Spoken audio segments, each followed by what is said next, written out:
Welcome to the March 27th meeting of the Ames Community School District Board of Directors. I'll call the meeting to order. And for the agenda tonight, Rodney hopes to be here for a discussion item later on. So I'd ask that we move item 8, which is the discussion on board policy BDDH, to our last discussion item. So hopefully Rodney can attend. We approve the agenda as amended. Second. Moved by Franson, second by Rasmussen. Discussion? Proceed to vote. All those in favor of the motion say aye. Aye. Those opposed say nay. Nay. Passes 5-1.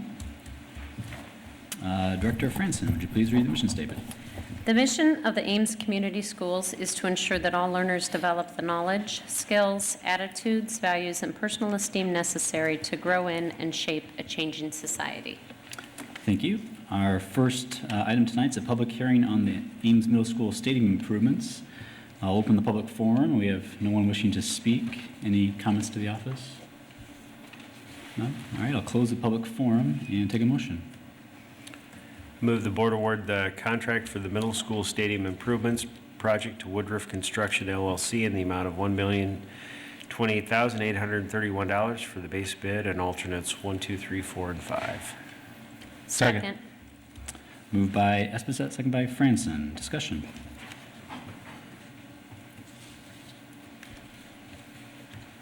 Proceed to vote. All those in favor of the motion say aye. Aye. Those opposed say nay. Passes 6-0. Item 4 is the next public hearing on the Northwood site improvements. Open the public forum, and no one wishes to speak. So any other comments to the district? None. All right, I'll close the public forum and take a motion. I move the board approve the contract for the Northwood Preschool Center site improvements project to Caliber Concrete LLC in the amount of $381,191 for base bid and alternates 1 and 2. Second. Moved by Rosser, second by Esposito. Discussion. All right, proceed to vote. All those in favor of the motion say aye. Aye. Those opposed say nay. Passes 6-0. And our public hearing on the demolition of Old Edwards has been canceled.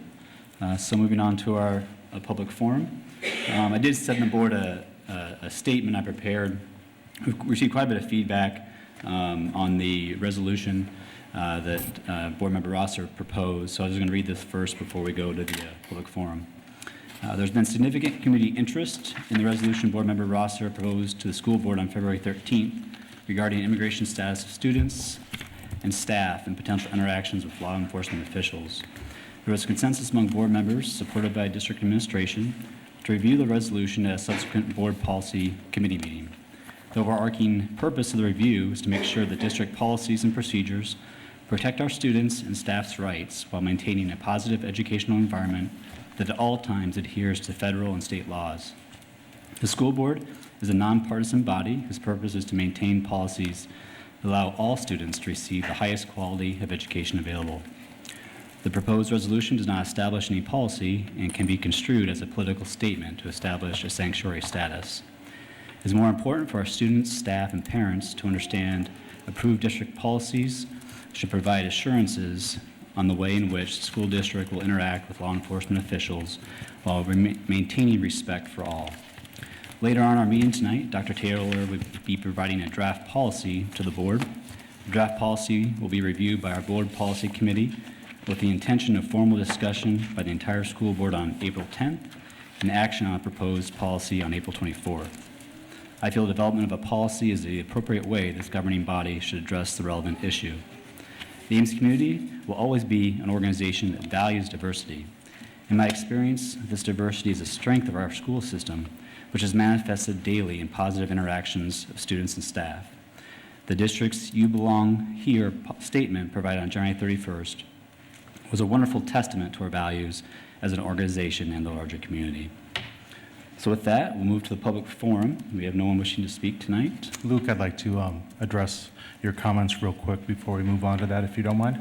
If we could wait till the discussion item later on, that'd be good. Wait, No, I'd rather make the comments now since you just did it right You We're made the comment going to now. move, Louis, we're going to And it move on to the wasn't, and first. it wasn't noted on the agenda, so why don't you just, Moving on to our first Give me- discussion item. okay. Mr. Flynn and fans, come on up.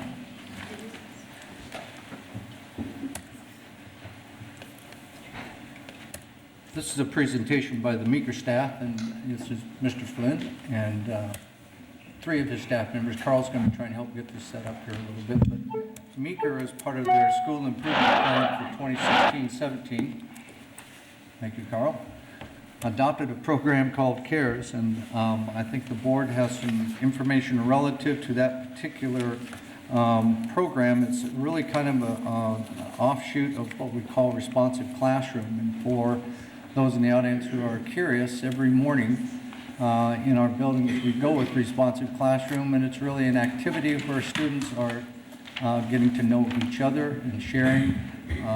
It's really quite a sight to see overall. But the CARES program, which is being adopted at Meeker, is a little modification upon the responsive classroom, and I will let Mr. Flynn take over. Thanks, Tim. I'm Steve Flynn. I'm the principal at Meeker Elementary. I have Julie Foley with me. She's a success teacher and a member of our leadership team. This is Karen Klotzbach. She's our instructional coach and a member of the leadership team. And this is Terry Prohaska. She's a kindergarten teacher and a member of the leadership team, and they're all going to speak in just a minute. Carrie Deal, our guidance counselor, helped a lot with this presentation, and she wasn't able to be here tonight. But as Tim said, we're focusing on Meeker CARES this year, and CARES stands for Cooperation, Assertion, Responsibility, Empathy, and Self-Control. And our CARES journey kind of started last spring when we had a reflective conversation. We called it the whiteboard conversation. At the end of last year, we were meeting as a staff, and we said what went well this year, and we put a lot of stuff on a whiteboard. And then we kind of drew a line and said, what could we improve on for next year? And we started writing things down. And we had, I don't expect you to be able to read it, but we had a lot of stuff down there that was related to behavior. Transitions as we moved down the hallway, recess and breakfast and things like that. And the leadership team met many times over the summer to talk about this, and this really informed our work. We talked about what can we do to make this better. So we kind of decided to return to responsive classroom, which is something we've been trained on for the past 6 or 7 years, I believe. And one of the things that's in responsive classroom is CARES. So we really dug into that to address what the staff thought we needed to do to improve. And we decided we really needed to develop a culture of kind of who we are at Meeker School. So that's what we set out to do. And Meeker CARES, as I said, cooperation, assertion, responsibility, empathy, and self-control. And what's being posted now is the poster that we kind of made that was kid-friendly, so the kids would understand what that means. And we also sent this home to parents so that they would see it. Cooperation means working smoothly with others. Assertion, standing up for yourself and asking for help when you need it. Responsibility is being dependable and doing the things you need to do. Empathy is caring about how your words and actions affect other people. And self-control is thinking before you act. And we made a really conscious effort to start using these words when we talk to kids, both teaching them proactively and then those little problem-solving conferences when a student has made a choice that we're not wild about. We pull them out in the hall and talk to them a little bit. I found myself this year talking about self-control a lot in the hallway, or empathy. You know, when you did that, how do you think that made her feel? That kind of stuff. So really trying to use this language as much and as often as we possibly can. And then we had an assembly, a kind of a school expectations assembly, and we made Meeker CARES posters for all the different common areas. So we covered what it looks like to be responsible in the restroom, and what it looks like to show cooperation in the lunchroom, and what it looks like to show self-control in the art room, for example, the posters that we're showing. So we covered those all at the expectations assembly and talked about how we're going to treat each other everywhere we go, building-wide at Meeker. And then the teachers were given an assignment by grade level, by team, to develop a 6-week plan. of how they were going to roll out Meeker Cares and teach it to the kids. And each team was going to do something different, and I'm going to let the teachers kind of talk about what that looked like at the different grade levels. So we'll start with Terry. The first thing we did as a team was get together in our PLC and created some lesson plans and identified resources that we had available to us within our grade level that we could share between ourselves, other teams in our hallway, things like that. And most of the teachers decided it made sense. We wanted to spend about 6 weeks on it. There's 5 letters in CARE. So we did about 1 letter a week. And we used a lot of the same strategies of the things that we've practiced in Ames and learned about for teaching our academics. The same types of things we do using read-alouds, explicit teaching, a lot of modeling and practice. But when you get into behavior, you get to do a lot more fun stuff with role-playing, games and activities as well, that lend themselves to the practice opportunities that you need because you are teaching behaviors. And you can see on the posters, we also write, with our academic standards, we write I can statements so the students know exactly what they're expected to learn at the end of your unit of what you're doing. And when you're teaching behavior, it's an I will statement so that they know what they will be expected to do. And it really helps them define those 5 letters in kid-friendly language so they understand more of what's expected from them. And after all of those 5 traits have been taught and you've had time to reflect through them, you can see like this one, we did our I will statements, and then the kids all, at the end of the week, day 5, we all sign the poster and, you know, make a little contract for what we're gonna do. But after teaching those 5 things, and then kind of on the 6th week, you spend some time building up your classroom rules and what those look like, because they have learned all of these behavior expectations. They really own into what the classroom rules are, and they have a better understanding of the why these behaviors are important, not just my teacher's telling me to, or I'm doing it to please them, but why is this important for our learning environment, and why it makes Meeker a better place for everybody to be. So we will keep these anchor charts posted in our rooms pretty much throughout the entire year. We reflect on them continuously, relearning, reteaching as we need to, and the kids can also look at them, and it helps them reflect on their behavior, the behavior of their classmates, and they're really good at holding each other accountable for maintaining that positive behavior within our school. So I'd like to speak a little bit on behalf of the 5th grade teachers at Meeker. You're going to hear some similarities in terms of what the 5th grade team did, a lot of connections to what I heard Terry say. But the 5th grade team started with a strong literature connection, and so they were introducing the 5 components of CARES through literature, and in order to create a common understanding in terms of what each of those components means. So as the teachers and students read literature, they were really focusing in on the characters and what they noticed the characters said and did. And then from there, they created Y charts, how it looks, from that character standpoint when they were showing self-control from how it looks, how it sounds, and how it feels. And so they created a series of Y charts. And then they went on and decided, well, how does this look for us? What's the reality part for us and who we are at Meeker School? And so they determined through that, they had a series of, like you were talking about, activities and role-playing where they really brought the components of CARES to life and practiced what it looks like at Meeker School on a day-to-day basis. So some of the role-playing situations they had were some of the very situations that pop up on a day-to-day basis at school. So not only did they learn about the components of CARES, but they also, it was a way for them to build the culture in their classroom and to really get the idea that we are a team, we're in this together, and that our actions affect those around us. And from there then, the culminating part, similar to what Terry said, they generated together, had a team meeting and generated their class rules.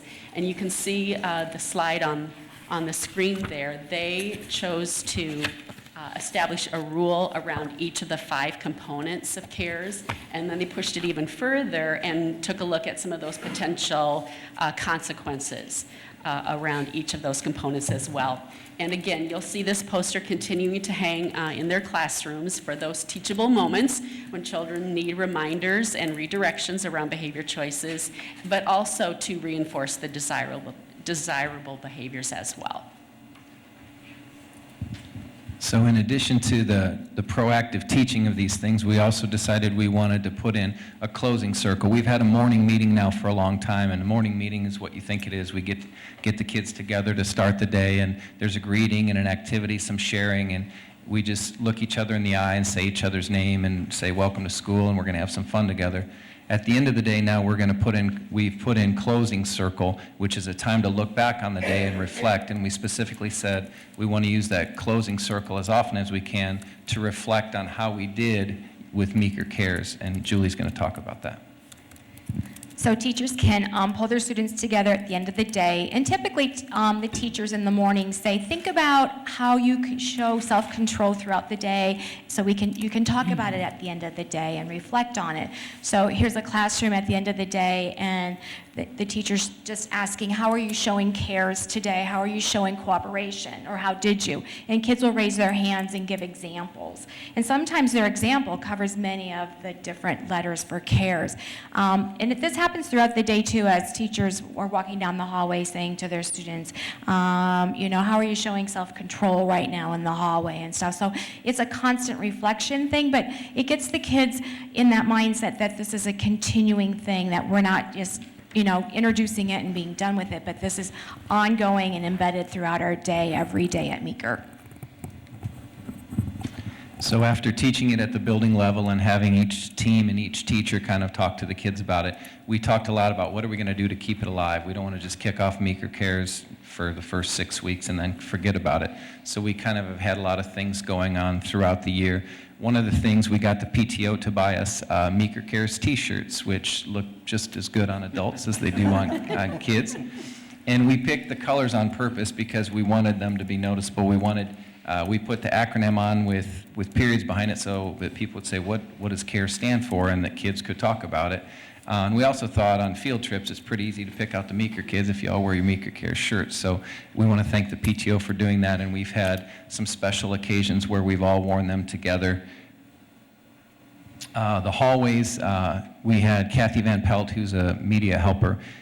I told her I wanted her to deck out the hallways, and she did. This is kind of a long view, but this is what it would look like. She has all of the words that make up CARES and then pictures near them that show kids being responsible or kids showing self-control. So if you go down our main hallways, you'll see this. Out in the front entryway, couldn't get the S in here, but this is shot from inside looking out. Our art teacher, Susan Norris, on one of the first days of school, went in and decorated so it says CARES really big across the front of the building, so it's a constant reminder as you approach the building or when you're in the lunchroom that we're supposed to be showing Meeker CARES wherever we go.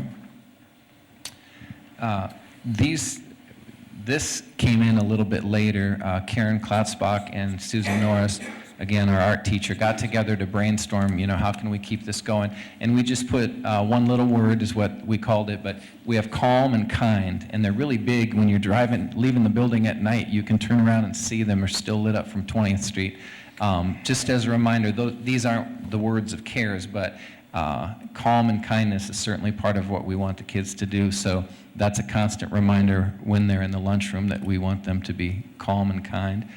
And this is the Meeker Cares thought of the day. This particular one says, little stuff matters, manners get you a long way. And Karen puts up a new one every day, and she's asked the teachers if you want to contribute a quote, and the teachers have done that. But every day there's a new one, and we have it right by the office so that anybody that comes in and out of the building will see the Meeker Cares thought of the day as they enter or exit. We committed we have the Meeker Speaker, which is our monthly newsletter, and we committed every month that we're going to talk about Meeker Cares and educate the parents as much as possible. I can't see the fonts, it's so small, I don't know what month this is, but there's a picture of the whole newsletter, and then we zoomed in on the Meeker Cares part. This particular month we were talking about cooperation, and just saying we are focusing on cares with our students this year. Cooperation at school looks like being patient, sharing materials, taking turns, supporting each other, listening to each other's ideas. Please reinforce these ideas at home. Please talk to your students about what cooperation looks like at home within your family as well. So we want the parents to say the same things at home that we're saying to the kids at school. In addition to those things, we've also talked about cares at PTO meetings. We had a back-to-school night where all the teachers talked to the families about it. Instead of having friendship parties this year, we had Meeker Cares parties, and we all wore our shirts. And the teachers, as they send their weekly newsletters, they're including that. So we're trying to keep it alive as long as we can throughout the year. Andrea Delman couldn't be here tonight. She's part of the leadership team as well. And she shot some video and went around and asked kids, what does Meeker Cares mean to you? Or how did Meeker Cares make our building better? Her report was that they gave really good answers, and then she turned on a camera and they kind of froze a little bit. So you might see that right now, but this is, you're gonna see Tyler, who's a 3rd grader, and then you'll see Ji-Wen, who's a 5th grader.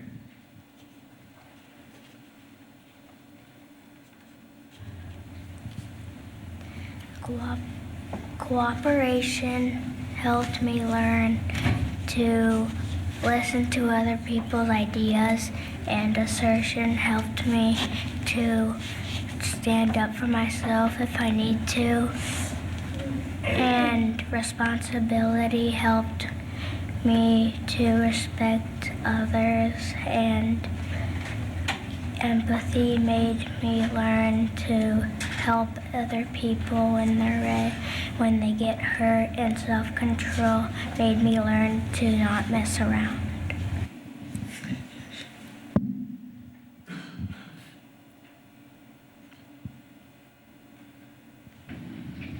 So Meeker Cares helps because it makes people kind to each other, and it makes them have more respect to each other, and it reminds them to have responsibility and have assertion. It helps the school because when people think about it, it makes them want to help each other and be kind to each other.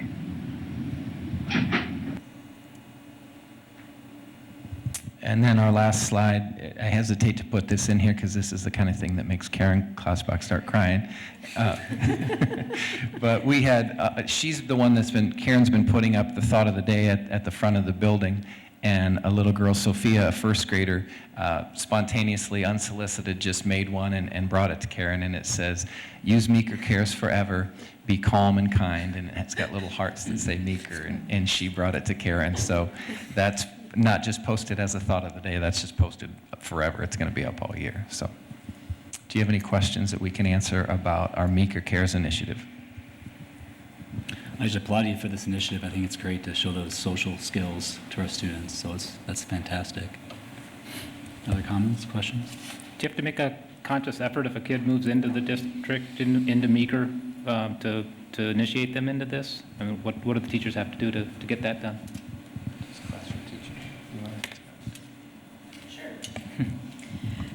There are students who move in, so it does, and that's when you take the break. I mean, we spend the first 6 weeks teaching these behaviors, and it is just as important to us as teaching what our academics are. And for them to become a part of the classroom, they do need to have those same expectations and understanding. So there will be some one-on-one teaching, but there's also a time that you go back with that student and get them with the whole class so they can hear their classmates share what they have learned, what that means, what that looks like. And it's another opportunity. I mean, you want to practice these behaviors all the time. So you pick the ones that maybe you're having trouble with in your classroom or in the hallway, or they're not doing well within the bathroom or whatever, and pick those teachable moments to do those things to help the students get up. And we have plenty of Meeker Cares t-shirts for everybody, and yeah. So what are you looking at with next year to kind of go off of Dr. Rasmussen's? Have you thought about that yet? And we haven't thought about how we're going to continue Meeker Cares next year, other than we know we want to continue, and the PTO is on board for t-shirts already. For the rest of this year, after we've kicked it off, we wanted to continue focusing on behavior. So our professional development for the rest of the year, we have 3 different book study groups going, and they're all focused on behavior. One book is called Power Struggles, one is called Tattling, Teasing, Defiance, and More, and one of them is called Fostering Resiliency in Learners. Is that right? So we've got 3 different groups going, and we're going to spend our Wednesdays discussing those books and what we can learn from those books to serve our students better. And at the same time, we're also building what we're calling a behavior toolkit.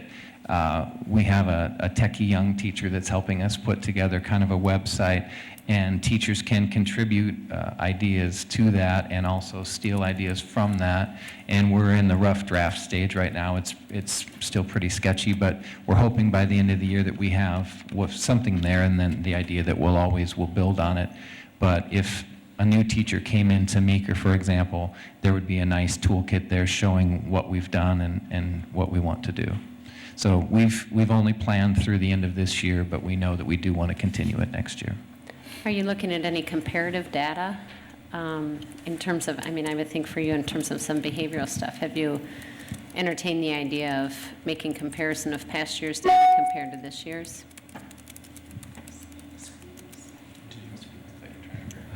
Well, no, I was just going to give you some advice.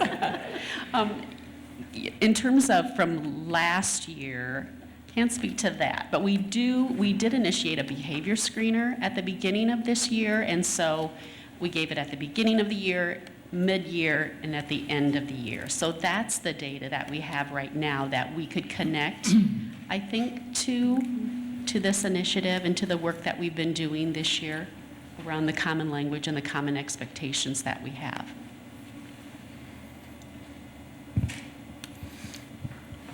What other plans do you have for next year? What ideas have you, from your experience this year, that you might tweak it for next year? We really haven't talked about next year. We've been just trying to plan what we're going to do this year, and we're kind of excited about both the toolkit and the book study. We think the books that I've only read one of them so far, but it was very good, and we think it's going to help us build our toolkit. So we're excited about that. Great. But we will, over the summers when we did our heavy lifting to get ready for this year, and I assume that that's what we're going to do this year as well. The toolkit could be a great idea to roll out, district-wide as opportunities arise, so encourage that as well. In closing, I'd like to just read just part of a letter that we got from a parent. It says, "The Meekers program instituted this year is brilliant, and I'm thrilled to see it at work in the kids and in the community. The next generation of Ames children is getting a great start on developing the kind of empathetic, caring, assertive, but not aggressive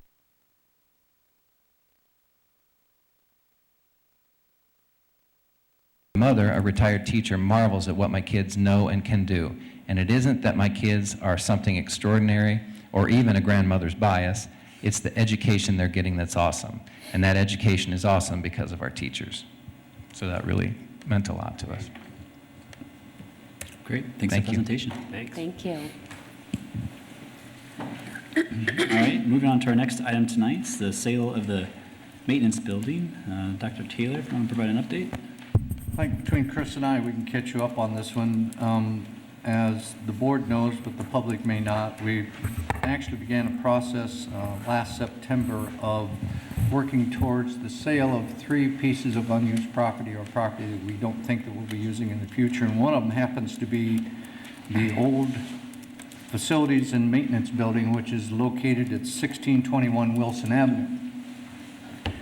The new facilities and maintenance building that includes bus storage is nearing completion, as Jerry would tell me, maybe even by the middle of May, at a site on South Bell Avenue.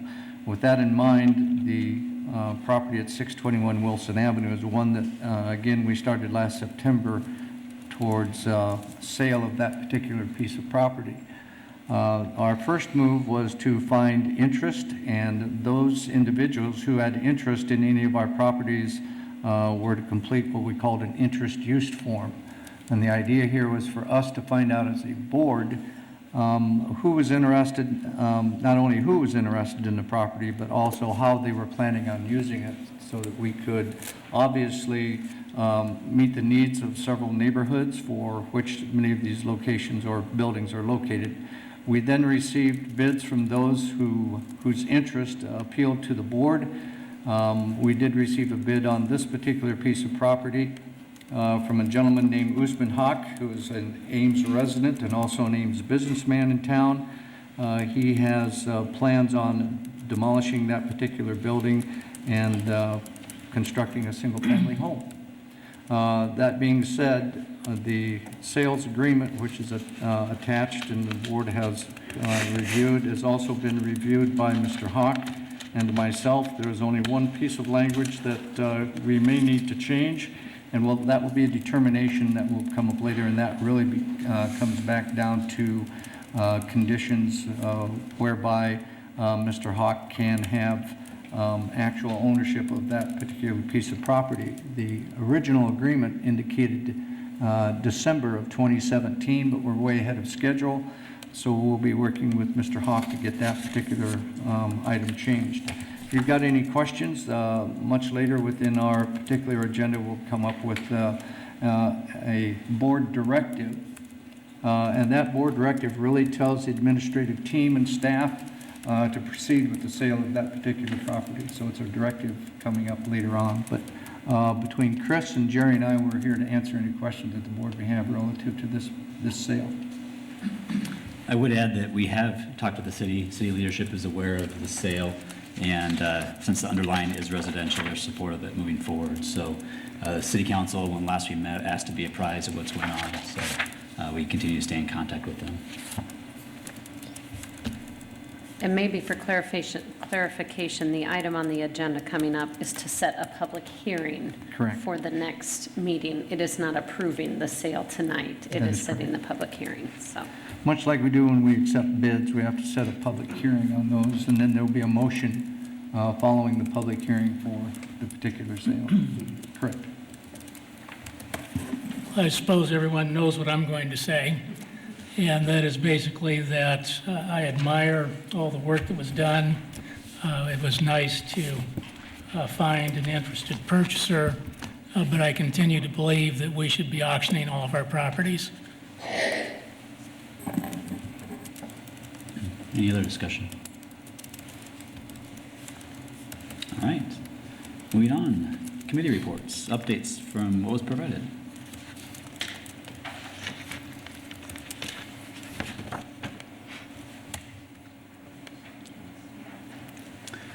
I did want to let the board know that following the facilities meeting on March 8th, Dr. Taylor and I met with city leadership to reopen the discussion regarding our shared use pool facility.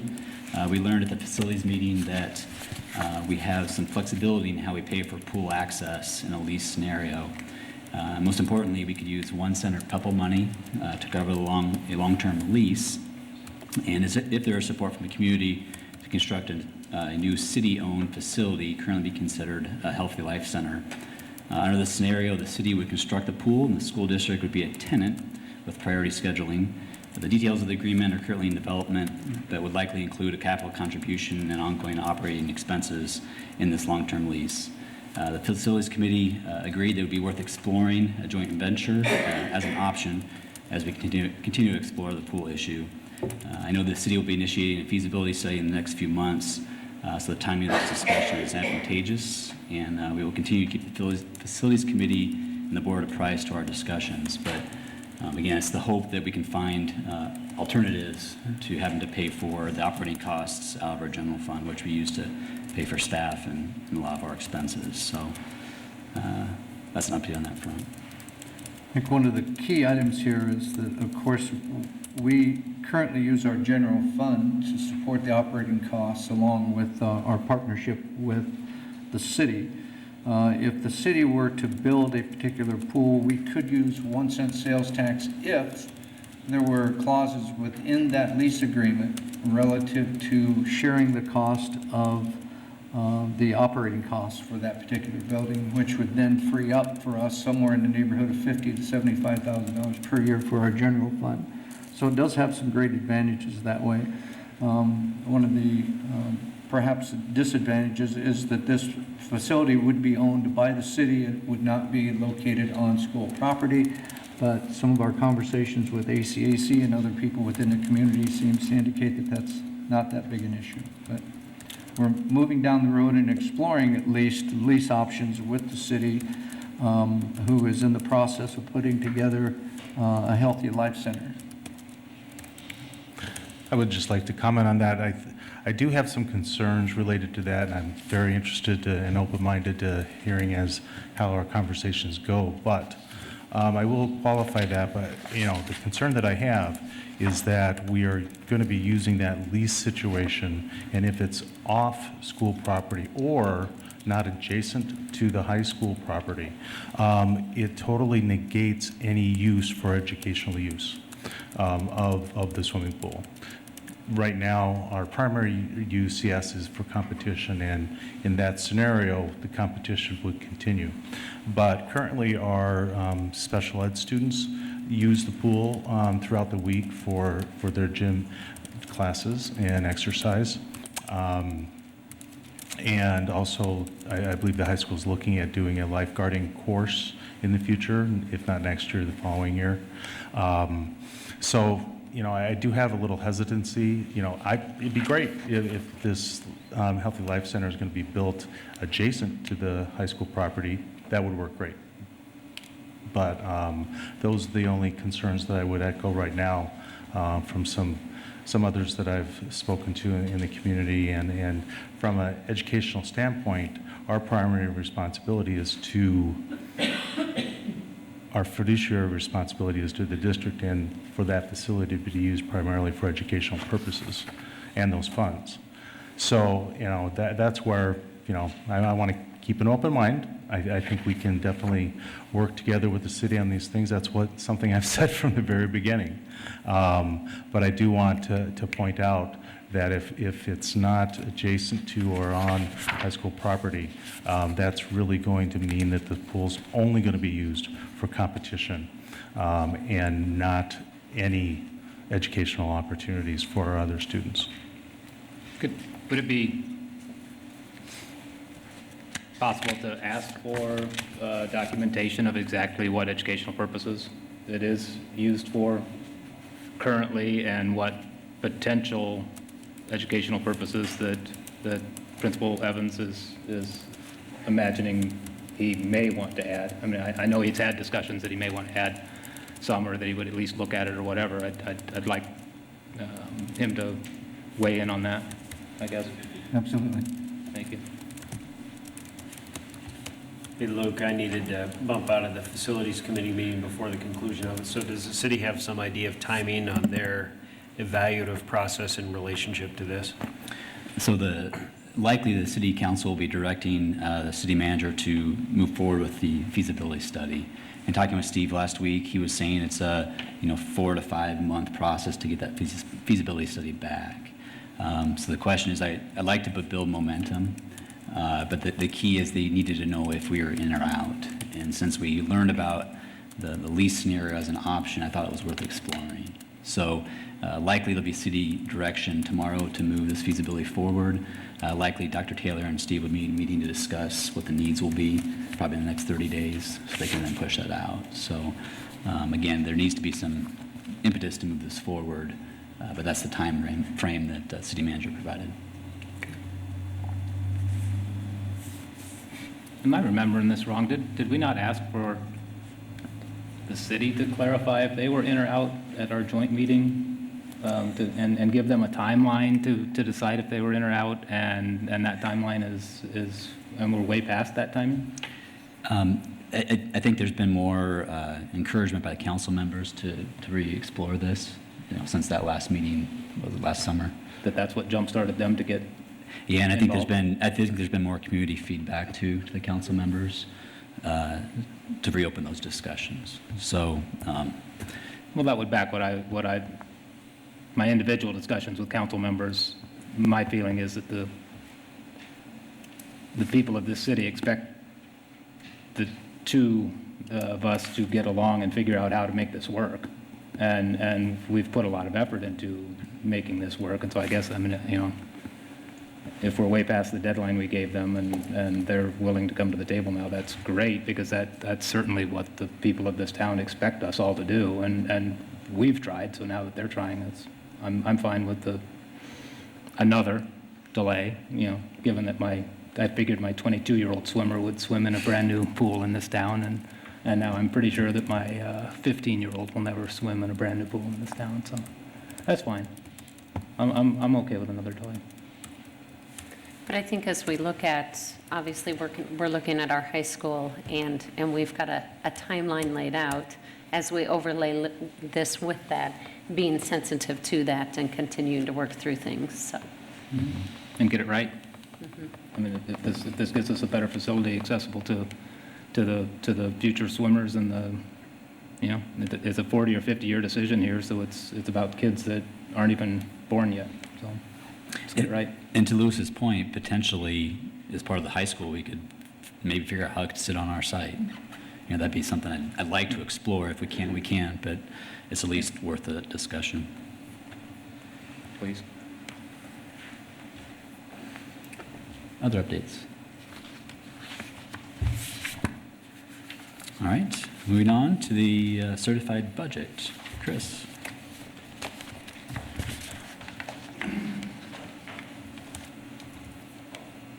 No. Oh.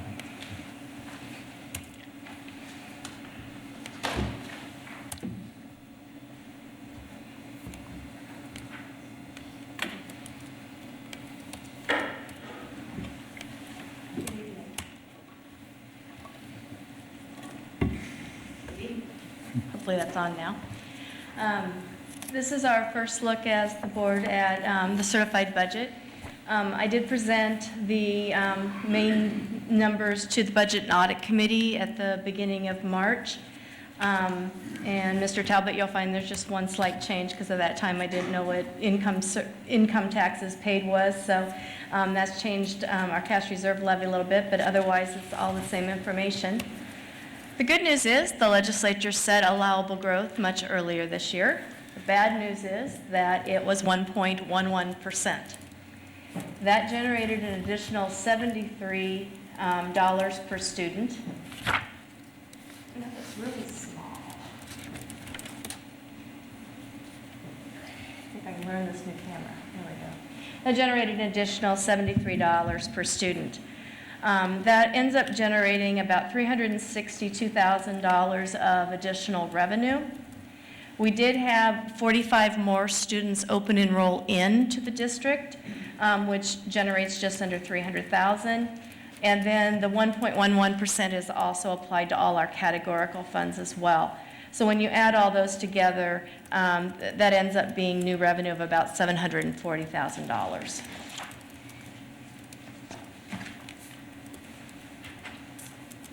This page that's in your packet is my version of the aid and levy worksheet. So if you're curious on where the $361,000 comes from, you can kind of see how that all folds out.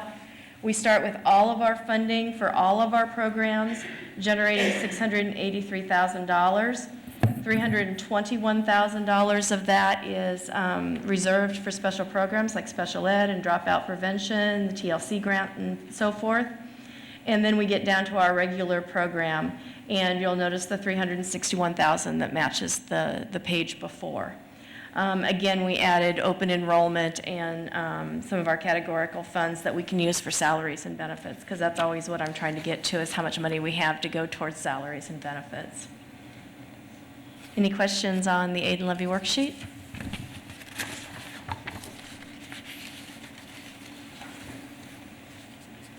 So what this ends up doing is we have been trying to keep our tax rate steady at $14.34, and we've been just a little bit up above that.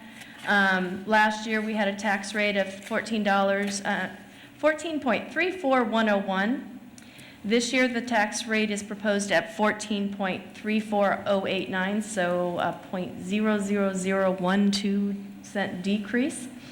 It's as close as I could get to keeping it exactly the same. With these kind of numbers, it's hard to get it exactly the same. The one piece that did change is that I did increase the cash reserve levy. When we had met with the Budget and Audit Committee, I'd had that at $1,640,000, I believe, and I increased it $1,665,000. That's because at the time I did not know what income taxes paid for calendar year 15 was, and I got those numbers about a week ago, and I was able to plug them in. And what that meant is that the amount of taxes for the instructional support levy went down from what I had proposed. So we're keeping the tax dollars the same for the general fund in total. Of note, again, is a very large debt service levy. We're not quite at the 405, but we are keeping our schedule for our advance refunding of bonds, and we'll talk about that in a little bit. Any questions so far?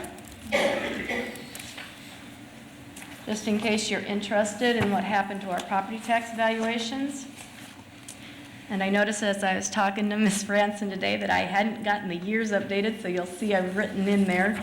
But these are the 100% assessed values for fiscal year 17 and fiscal year 18. Our assessed value went up 3.1%, and our taxable value went up 4.4% for PEPL and debt service, and it went up 3.5% for all the other levies. We continue to have good growth in our valuation, which is helping us keep our property tax rate the same. Questions? In your packet, and just in case you're interested, I've also put a history back from 2003 on what's happening with taxable valuation. I just find this kind of information interesting as I'm putting the budget together, but one thing that we might want to note, Ames had a tradition of not having much tax increment financing valuation. And so we went from fiscal year 12 of $7,000 up to fiscal year 18 of $30.5 million. So the tax increment value is growing significantly. It's different for us than it would be for the county or a government like that, in that our general fund rate is set by the formula. So it might affect our rate, but our valuations are going up pretty good anyway, so our rate it's not affecting our rate real adversely. But our debt service and PEPL go against the TIF increment as well, so it's not costing us any money on those two programs either. So it doesn't really cost us dollars because it doesn't affect the general fund and it doesn't affect PEPL or debt service, but I did find it kind of interesting how much that's grown. On this page, towards the bottom, I just like to show what's going to happen to the property tax liabilities for different values of property. You'll notice that I have the tax rate of $14.34 here from last year, and the proposed tax rate of $14, and well, it's still 34, but just slightly down. If you look at a $100,000 house, the same $100,000 house, a house that was assessed at $100,000 last year and $100,000 this year, the taxes will go up $18.83 on that house because the residential rollback is increasing. And when the residential rollback increases, that means that you are paying taxes on a higher percent of your assessed value than you did the prior year. So in fiscal year 17, residential property owners paid property taxes on 55.62% of the value of their property. And this year we will pay taxes on 56.93% of our valuation of our property. The commercial has been rolled back to 90%, and that is being somewhat replaced by state funds at least through 2018. And Chris, can you inform the public who sets that rollback? I'm sorry? Who sets that rollback? The residential rollback is a formula that is done by the Iowa Department of Revenue. Basically, there's two different functions to the rollback. One is there is a state law that says no class of property can increase by more than 4% statewide. So that's the first thing they look at when they roll back property. And that's statewide, not by jurisdiction. So if Ames's residential property is up 6%, but the rest of the state averages out to 4%, there would be no change in the rollback. And that's more, I should probably say that would be more typical with the other types of property. Residential is a little bit different in that it's also tied to agricultural property. And the rollback statute says that residential property statewide is not allowed to grow at any greater rate than agricultural property that year. So if agricultural property is at 2% increase statewide and residential is at 4%, statewide residential is rolled back to a 2% increase. Ms. Franson and I were looking at the history back to 2003, and you can kind of see by the residential rollback when we were in a good economic upturn and when we were down, because in an upturn the rollback starts to go up, and in a downturn it starts to go down. We are still at 2018 being taxed at a lower percent on the value of a residential property than we were in 2003.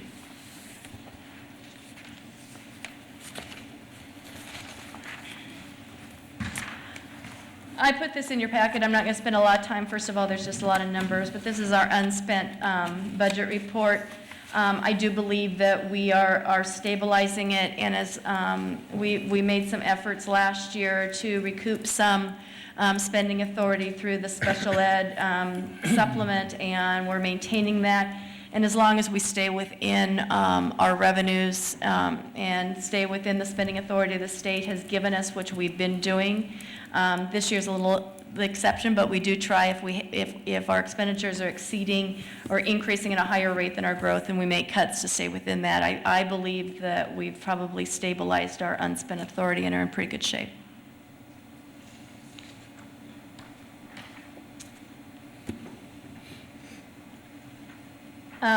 I just want to point out this page because I just think it's interesting. Everybody likes to compare how our neighbors are doing or how we are doing in relation to our neighbors. Ames continues to have the second highest valuation per student in the county with the 7th lowest tax rate in the county. If it wasn't for the amount of debt service that we're levying and pre-funding, we would be almost the lowest in the county. So for us to be that low of a tax rate in the county and levying almost the max on debt service is exceedingly good.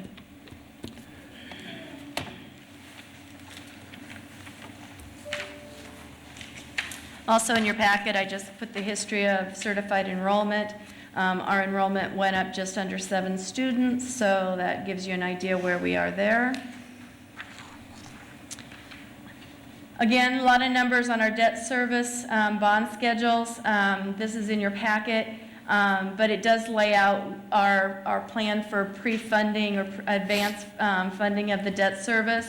So for fiscal year 2018, we'll be levying $7,335,000 to retire debt early, or I should say to escrow up for when the bonds become callable, in addition to our annual debt service requirement.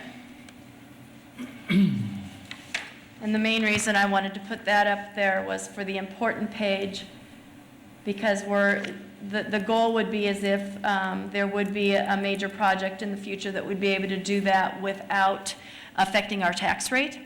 So it does show that from fiscal year 15 through fiscal year 20, that we're planning on prepaying $26.3 million of bonds, and more importantly, saving just under $6.2 million of interest by doing that. Chris, Yes. throw that one back up there for a minute. That is all based on your projections for bonding for whatever we decide to do with the high school, correct?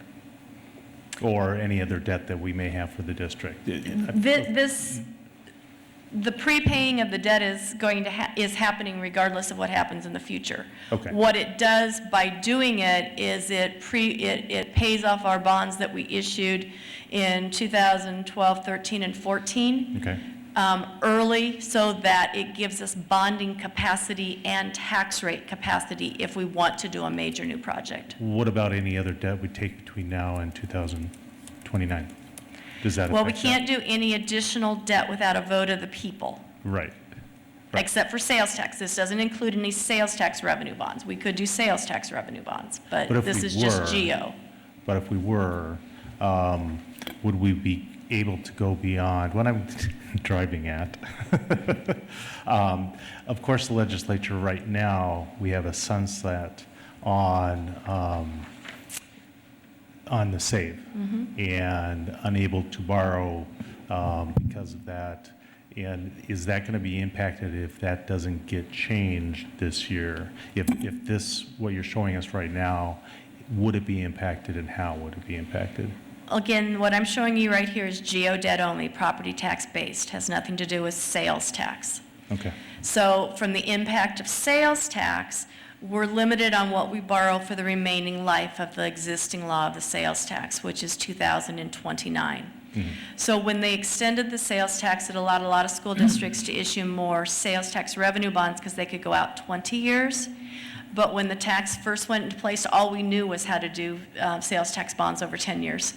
So you would just adapt until that sunset is hopefully extended. Yeah, because the hope is that, and the legislation that's being considered is to extend it to 2050. And that's what we want everybody to contact their legislators about and let them know that we want that done. Because what we do is we borrow against that future penny.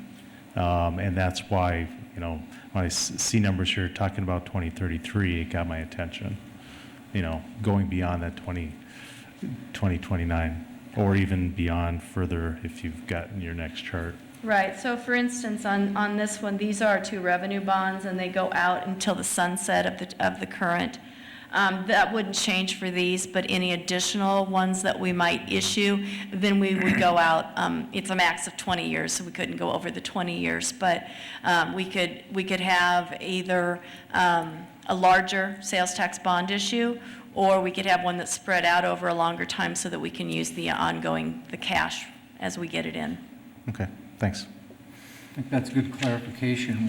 We're paying down the debt on the current GEO bonds, and we'll have those paid off by June 30th of 2020. And I think Chris, again, pointed to the very important fact that what that really does is it will save the district over $6 million in interest payments by paying it off as quickly as we can. But I think your point is a good one, Louis, from the standpoint that we cannot extend ourselves beyond 2029 with what we do with our 1-cent sales tax. And we do have some of that tucked away in one of Chris's drawers because we were looking at how we can use that for both the swimming pool and also buying down any future GEO bond debt that we may have on a renovated or new high school. So it all comes into play, but we can't extend ourselves beyond 2029. It would be really nice if the legislature would move that to 2050. That would bring in almost an additional $70 million to the district in 1-cent sales tax for all kinds of building and other needs. I'd like to see them also let us be able to use that for transportation because that would free up another $1.1 or $1.2 million in general fund that we spend on transportation. That would really make a lot of districts very healthy.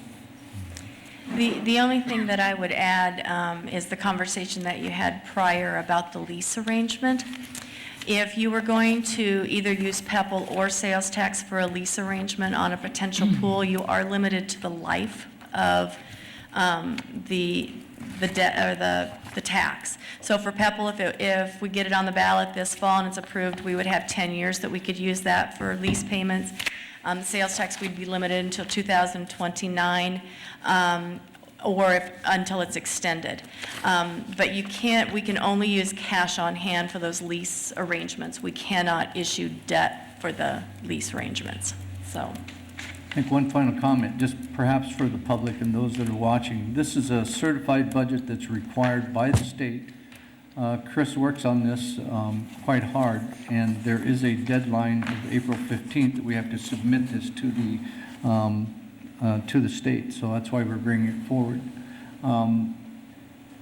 I think the really interesting thing here, and the easiest way that I can explain this perhaps for the public is, if you sat down on New Year's Eve and decided that you were going to lay out all of your line items and expenditures for your household and make the very best guess on how much you're going to spend for electricity, utilities, food, every item that's in your budget. That's what Chris does for an $80 million budget. So she lays it out based on history and based on trends and submits that to the state. That's not to say that we don't get surprises sometimes. A few years ago, we did have a really nasty, extremely cold winter, so you use more gas than perhaps you do historically. But that's the purpose of the certified budget. And that leads me right into my final documents. So later in the evening, you will have an action item in front of you to set a budget hearing for April 10th, which will allow you to adopt the budget before the April 15th deadline that we're required to file it with the county auditor. So this page, and I'm sorry about how this works on the camera, but this page is the summary of all funds. So this is the general fund, the PEPAL fund, the sales tax fund, debt service, everything. That is what we certify or adopt our budget on. I am proposing a budget that has just over $74 million of revenue and just over $73 million of expenditures. Before we get too excited, most of that excess is in the capital funds because we don't have anything scheduled for sales tax after the maintenance building. And then just to show you on this is how that breaks down by the general fund, the activity fund, the management fund, PEPAL, sales tax, and so forth. So I'd be happy to answer any questions on that, but that is how then the attachment that you have with the action item then is the actual forms that the state requires us to file. Mine mimic them, but I didn't put both of them in both attachments. So I'd be happy to answer any questions you might have. Yeah, I was just going to clarify that this is really about, excuse me, establishing the tax rate, essentially the property tax rate. This is not the superintendent's budget where we choose priorities for how the money necessarily gets spent between teachers and supplies and so on and so forth. It's all sort of embodied in here, but that's a different budgeting exercise that is forthcoming. This is the state requirement that we have to be able to back into what our tax rates will be, basically. It sets our tax rate, and then it also sets the 4 control areas for determining whether we need a budget amendment a year from now. So I'll be looking at that for the fiscal year 17 budget to see if we need to amend it. So it does those 2 things.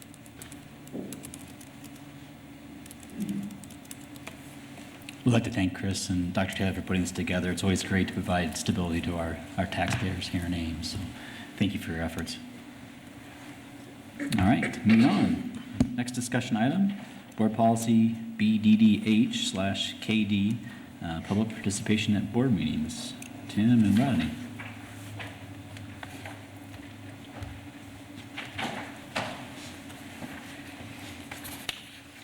I thought you meant moving it to the end of the meeting, so I'm just pulling it back up here.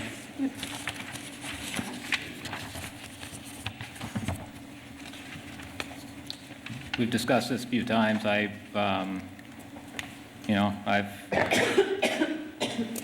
gone on record saying that I believe that we should open up a forum for people in the public to come to the table to be able to discuss the items on our discussion agenda. I think we've decided that we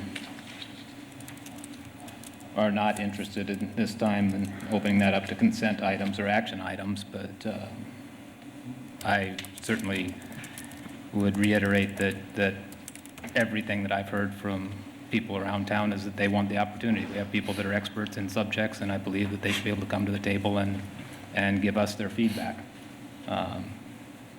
If somebody at this table wants to engage in conversation with them during that time, that's up to a board member, I guess. But I certainly, it's not the proper forum for that, but it is the proper forum for people in our public to be able to give us their opinion and for us to listen. And I would hope that we would pass part of this, even if there's other things that need to be changed.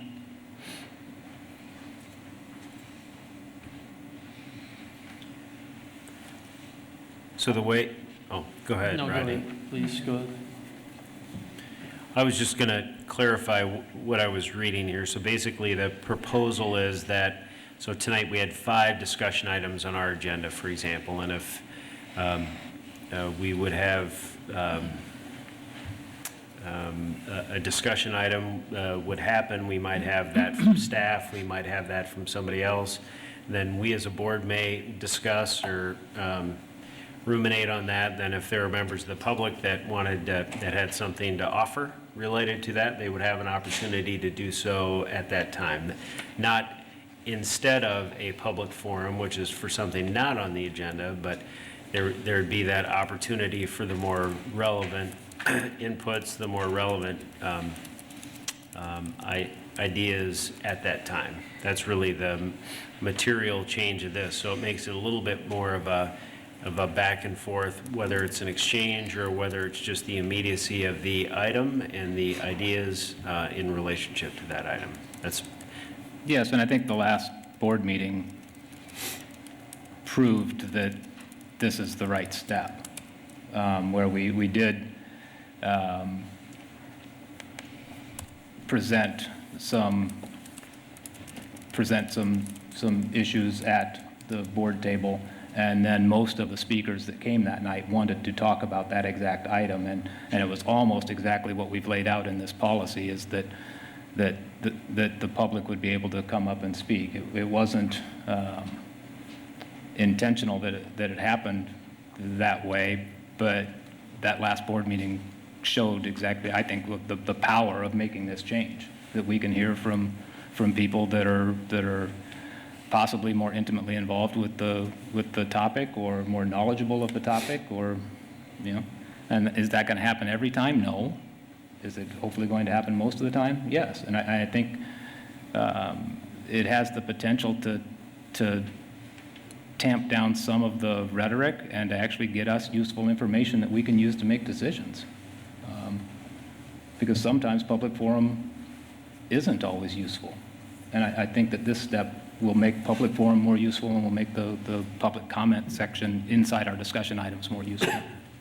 The only thing I maybe changed based upon our feedback last time is at the very bottom, when we talk about discussion items on the agenda, it says the public may comment on discussion items after presentation and board discussion. I think it might be more helpful if we were to have the presentation, have a public forum to solicit that feedback, because that may prompt greater discussion amongst the board, which then we could direct staff to bring us more information. So my only adjustment would be to put the public forum for the discussion item between the presentation and then other board I think our discussion. conversation was that it would probably, if it's on the discussion item, until we move on to the next topic, we are still at liberty to discuss it more. And so I think that I'm okay with it either way, but I think the thought was that if we open it up to staff presentation, then board discussion, then public comment, and then if board wants to discuss further, we haven't moved on to the next topic yet, that we are certainly at liberty to go ahead and discuss that more amongst ourselves if we so choose. And so it isn't limiting that once the public speaks, that we automatically go on to the next item. Okay. That was our intention within the policy committee discussion. I guess it doesn't necessarily say that, but that's. And Tim, I'd have to support you in that approach, because I'm thinking just logistically. If we have the presentation like we had tonight's presentation from Meeker, they're at the microphone already. So then like we interacted tonight, we asked questions, clarified things. Then, once that's done, then public would come up, talk about it, and then we would have any clarification or questions with them.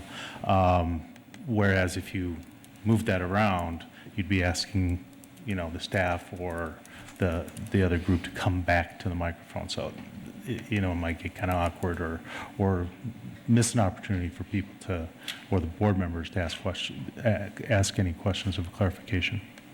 So I think it's great. Let me just add to this. I think adding the opportunity for public comments during our discussion items is great. I think it's a long time in coming.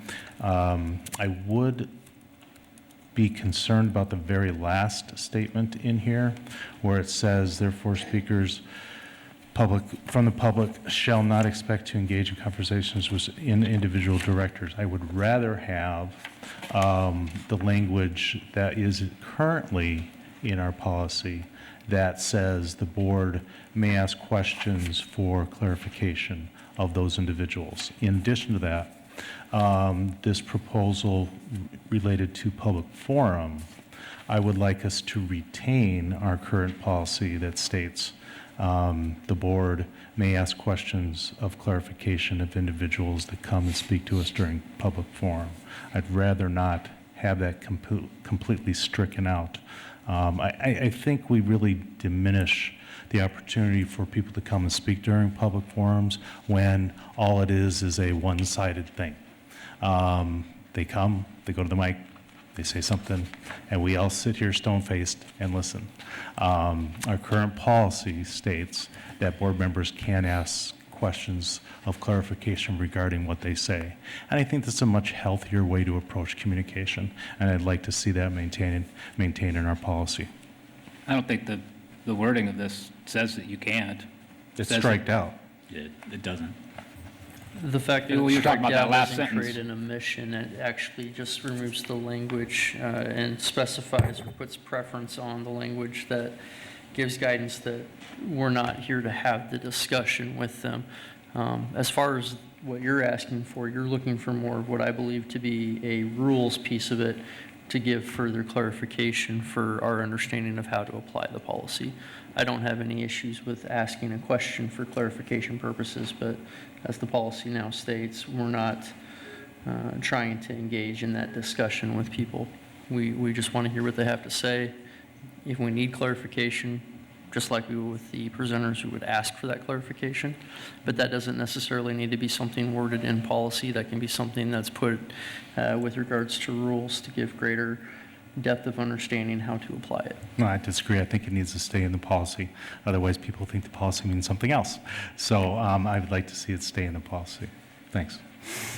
One of the things that I want to remind the board about is in the fourth paragraph, we have to keep in mind that it's not legal for the board to discuss items that are not on the agenda. So when things are brought forward, and I agree that it always seems awkward that during public forum, people may speak and we don't respond, and that does feel awkward, but we don't respond because we cannot. If it's not an item that's on the agenda, Iowa Open Meetings Law prohibits us from having that kind of discussion. You can ask questions. You may not engage in discourse. Right. So, And just Dr. as a Taylor, I reminder. totally agree with you. Simply, and I think our current policy is well within that law.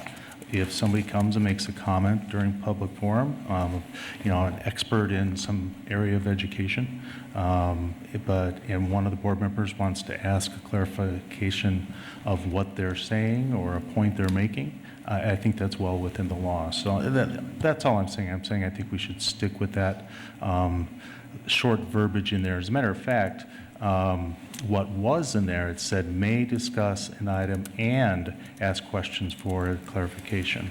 I would agree that we should strike the may discuss an item. That's problematic. But I think we should retain the ask questions for clarification when that opportunity rises.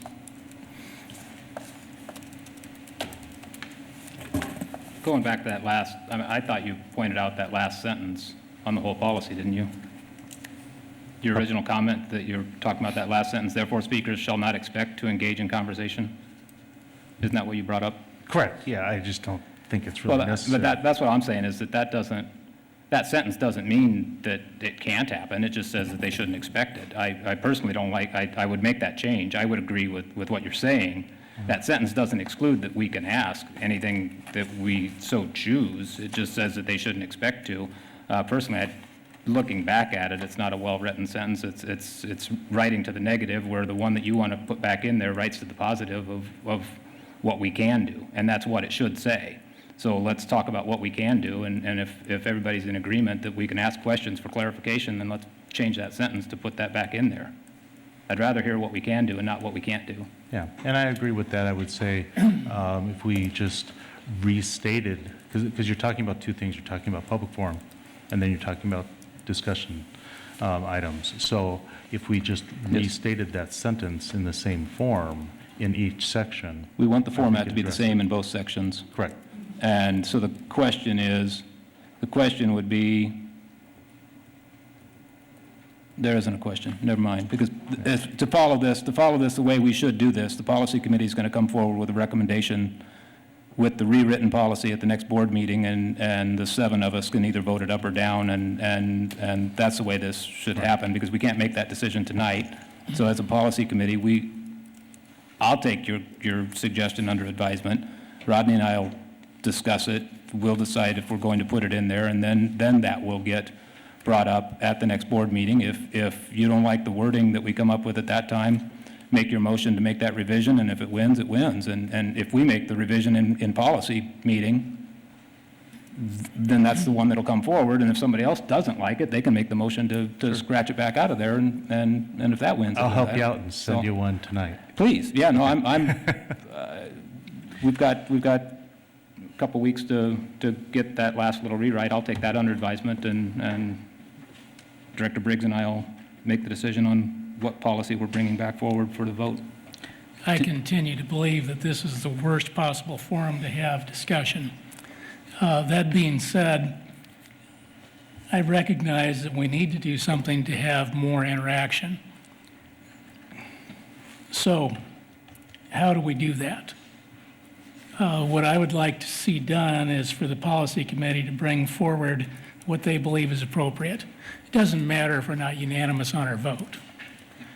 But in order to garner my vote, it's going to have to be a sunsetted temporary policy. What I mean by that is that we pass something that the policy committee brings to us, and we have a sunset date of August 1st, 2017. So what we have done in effect, the way I visualize this going, is that we have a temporary test policy that supersedes current policy. And if it's a lousy decision, it sunsets automatically. If it's a good decision, then we pass a permanent policy, and we have the opportunity to make some revisions to that policy based on our experience. We already have that in policy, that board members can bring anything up to get it put on the agenda. So I mean, that could be brought up if this is passed, whatever policy, any policy that board members could bring up for to be reviewed again, effective at that time, basically. And so it could be brought up at the table. Would that be? I'm okay with doing it that way. I don't mind. I just think we already have that vehicle to have anything reviewed that we need to review already in policy. I understand we have the vehicle, but if it's not successful, we don't have to waste our time eliminating the policy that did not work. It could really be as simple as just requesting that this policy be re-advised by the committee August of 2017. And then the committee looks at it again at that time. It's on the calendar, it happens. And we've done that If with we other don't like policies. it, we scrub it. We've done that If we with other like it, we keep policies it. in the past, that we've moved things around on the calendar. They're all on a schedule as to when they're going to be reviewed, but there's times that we've bumped some of them forwards or backwards based on just based on the policy committee's opinion. We've moved things around on the review, or on administration's opinion on if something needed to be reviewed sooner or later. We've done the same thing that use of school properties, one was up for review, I think we started that 2 years ago, and then we tabled it because it wasn't going to serve any purpose until we had more information. And so we do jockey them around on our schedule. If you'd like that one to go back on the schedule for review, whatever date, I think that's a great idea. So, because this is a test. This is a test, no matter what we do, and so to put a date on it, I'm fine with that. But there's a great difference between review and sunset. Yeah. And my point is that if it's a failure, I don't want the board to have to go through the gyrations of who supports listening and who doesn't support listening, Gotcha. and speeches about what we should be doing in the future. If it's unsuccessful, it ought to just sunset and we're done with it. If it's successful, then we continue to move forward. There's going to be a learning curve on public coming to the table to discuss things. I guess that date might move forward or backward to please you. I could see that. I'm fine with that, just that we put a sunset date on it and that it has to be reapproved in order to stay in policy. Otherwise, it just goes away and just reverts back to the old policy. Yes. Do we have the power to do that? I'm assuming we can write that into this. So if we can do that, then do it. Sure. We would have the power to do that. I would vote against it. I think at any time, we have proven over every meeting, we consider policy changes. And it doesn't have to be something that's, on the calendar in the regular review. We can consider a new policy at any time. So I think to put a sunset on this is unnecessary. If we find even in July that we need to make some changes to it and tweak it in some manner, then, I don't think we should tie our hands because of a sunset or something. So, yeah, I think we have the flexibility within our rules and policies right now to do it. I don't see a need for a sunset at this time. And I will point out the other thing that's in this policy is that it changes it from a request of 3 board members to get an item on the agenda, and it drops that to 2. It was my feeling that it's kind of silly to have to be 3 board members because you almost have a consensus at that point. And so I wanted that dropped down 1 notch to if 2 board members get together and want something placed on the agenda, that's all that it will take. If we make the changes as written right here, that's all that it would take. And that makes the sunset part, I think, kind of irrelevant, but I'm more than willing to write it that way. I kind of concur there. We have another policy that would be in contradiction of this policy if this were to revert back, because we have another policy that specifies 2 board members, which is why we wanted to get that language to marry up and be appropriate. I think that there's one point on this policy that's really in discussion of is it good or bad, and that's the brand new clause with regards to discussion items and having input from community on those items. The rest of the policy, I think, we're really addressing things that need to be corrected within the policy as it's written. And I would hate to step backwards because of one issue on the policy. I'd rather review it and then correct a problem if there's a problem within it. I think we'd be doing ourselves more work and more injustice if we go backwards in time. The only other thing that I've got a question on for myself is with regards to the amount of time that we provide people to speak. While I believe that 3 minutes is nice because it is a short, concise amount of time, I can remember a time before I was on this board where I would come and speak, and I found the 3-minute window to be very difficult to express a thought, an idea, whatever it may have been. I felt like there wasn't enough time sometimes to fully express what I was trying to state. And in looking at the way conversations have gone as of late, I find that a lot of people are running upwards of 5 minutes in their conversation with us or their statement to us. So I'm not opposed to extending that time frame 1 minute, 2 minutes, within reason. I just feel that that might give people more of an opportunity to state what they're trying to say, not rush through an idea or a thought. I would still caution that people do need to be respectful of the amount of time that they are provided and try to stay within that time frame.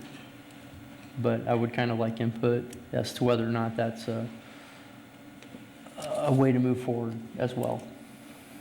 I mean, I feel that there's all kinds of ways to reach out to us. And agreeing with Bill, I think this forum is a horrible place to have a dialogue. So, we conduct business in this setting, but we're always available to the public. You can email the whole board, call the whole board as a way of communicating. So I think the 3 minutes is fine. It's worked in the past. I provided a lot of latitude on people talking. As things get tense, I think it's the board president should probably make sure that it's respectful dialogue and that we keep to the 3 minutes. We used to have a timer, and I stopped using it, but I think it may be best that we adhere to it because we don't want to give preferential treatment to people. So I guess I'm not supportive of having a dialogue.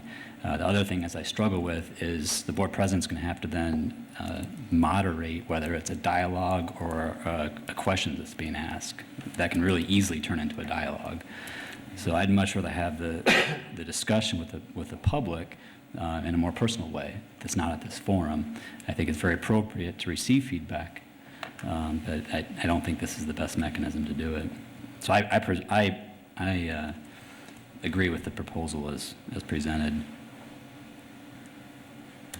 Something I just wanted reflecting on as I'm listening to this discussion about the sunset or the review.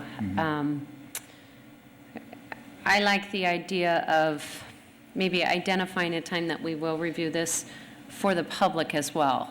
We're trying this and you're trying this. This whole discussion piece, I appreciated that the way everything happened at the last meeting, like Director Rasmussen said, in terms of providing our staff the opportunity to give us some thoughts.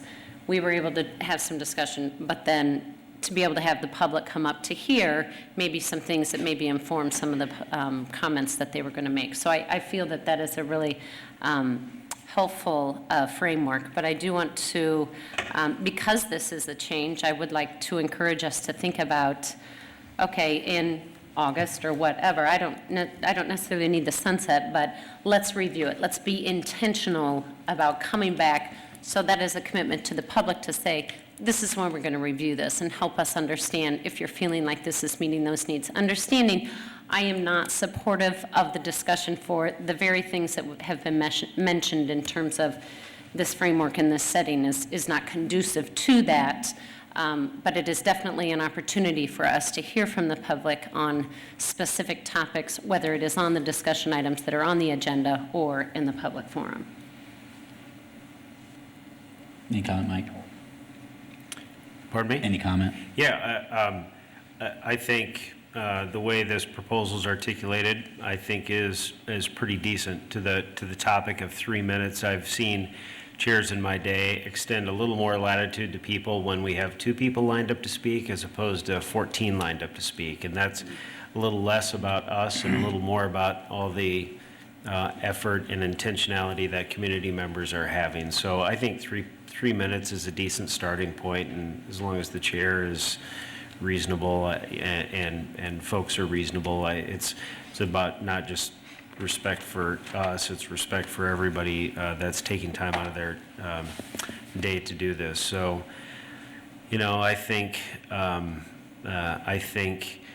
while I don't necessarily agree with the sunset, we've talked about this for about 6 meetings and we're still not there. So let's get there, wherever there is, and get this party started. Do we want, last question for me, do we want something in there?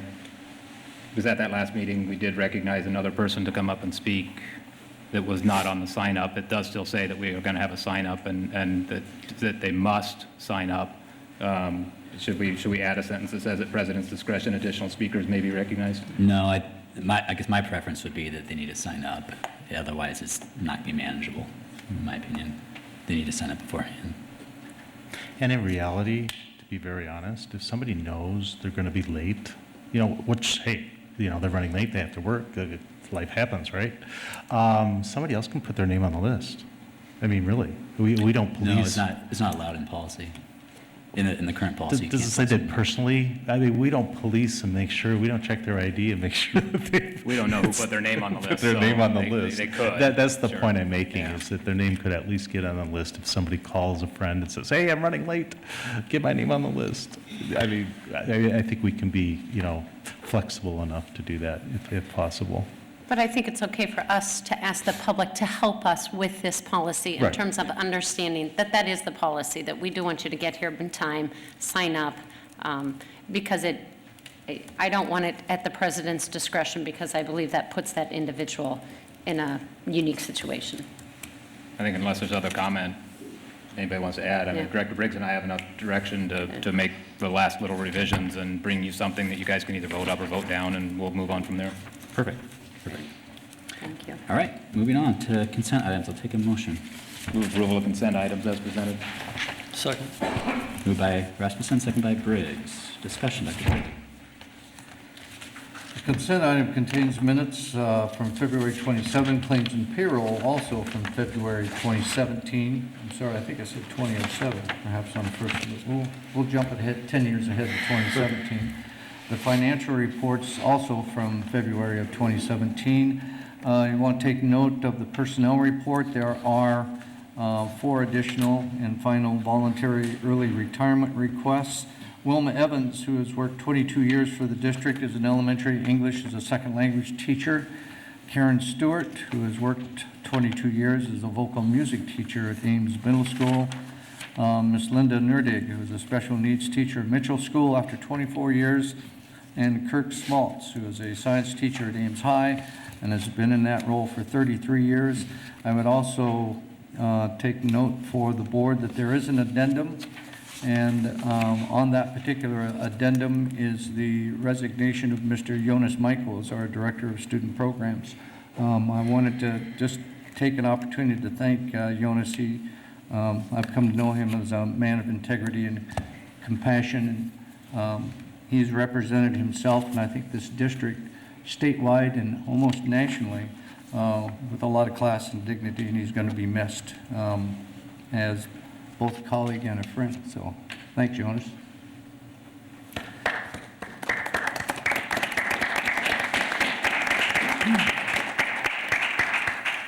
There's quite an extensive list of gifts to the district.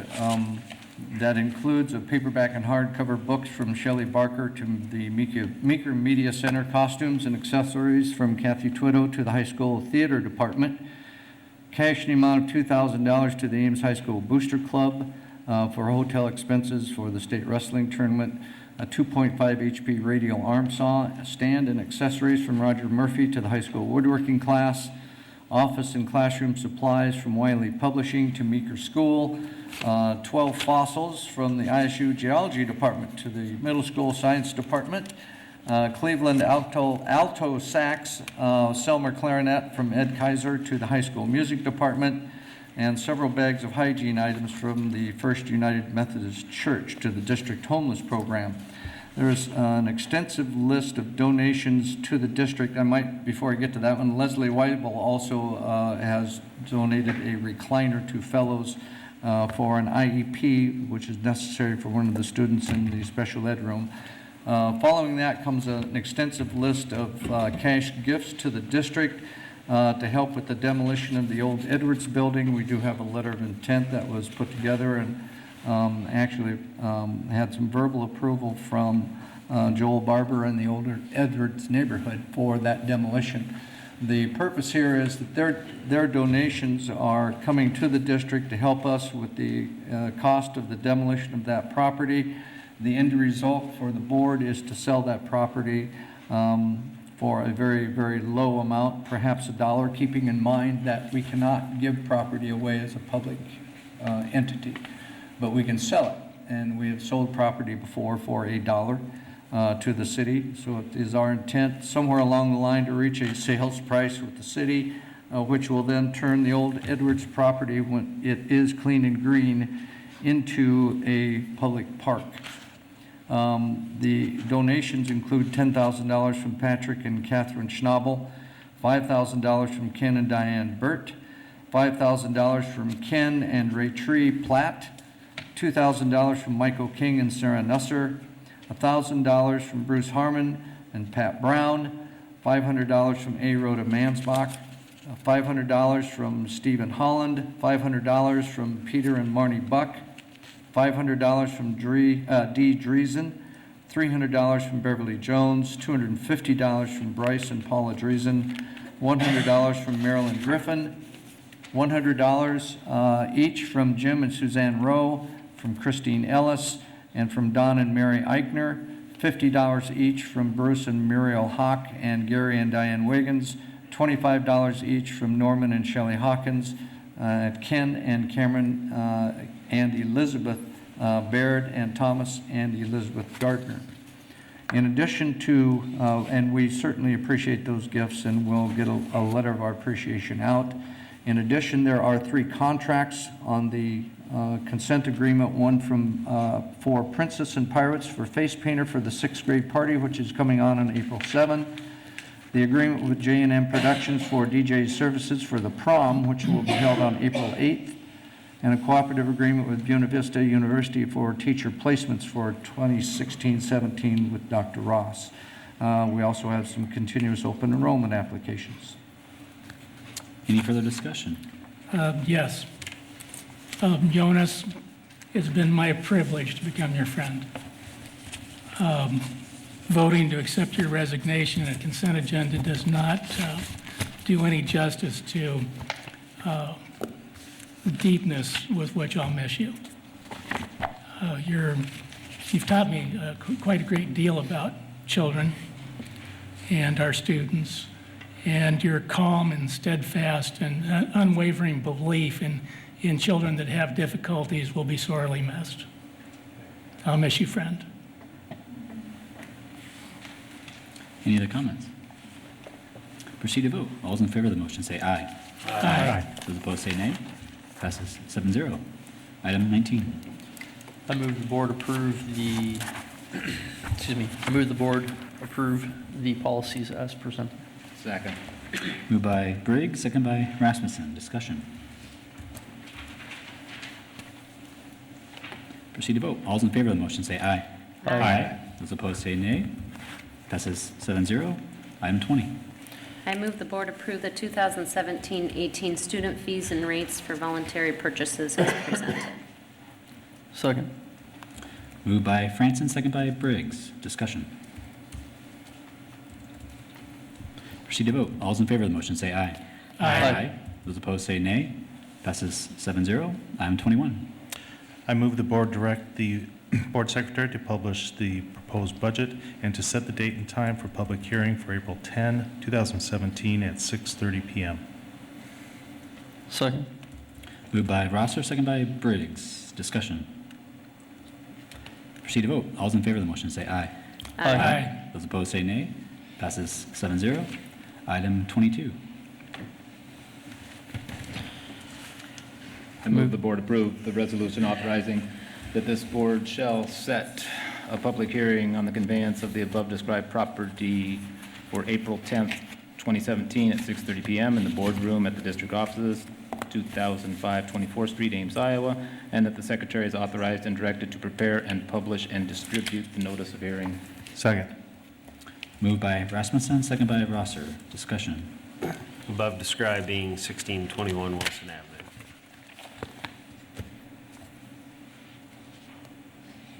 What's that? Yeah. that Just was the way the language of the motion was worded, it was above described, but there was no above described, unless it was higher up in the agenda. So I'm just clarifying it, 1621 Wilson Avenue, the maintenance building. That's all. Maybe more of an anecdotal than a procedural clarification. Okay. Proceed to vote. All those in favor of the motion say aye. Aye. Those opposed say nay. Passes 7-0. Item 23. Move the board approve new open enrollment applications as presented. Second. Moved by Rasmussen, second by Franson. Discussion. Proceed to vote. All those in favor of the motion say aye. Aye. Those opposed say nay. Passes 7-0. Item 24. I move the board reject all bids for the Edwards Elementary demolition and deconstruction project. Second. Moved by Briggs, second by Rasmussen. Discussion.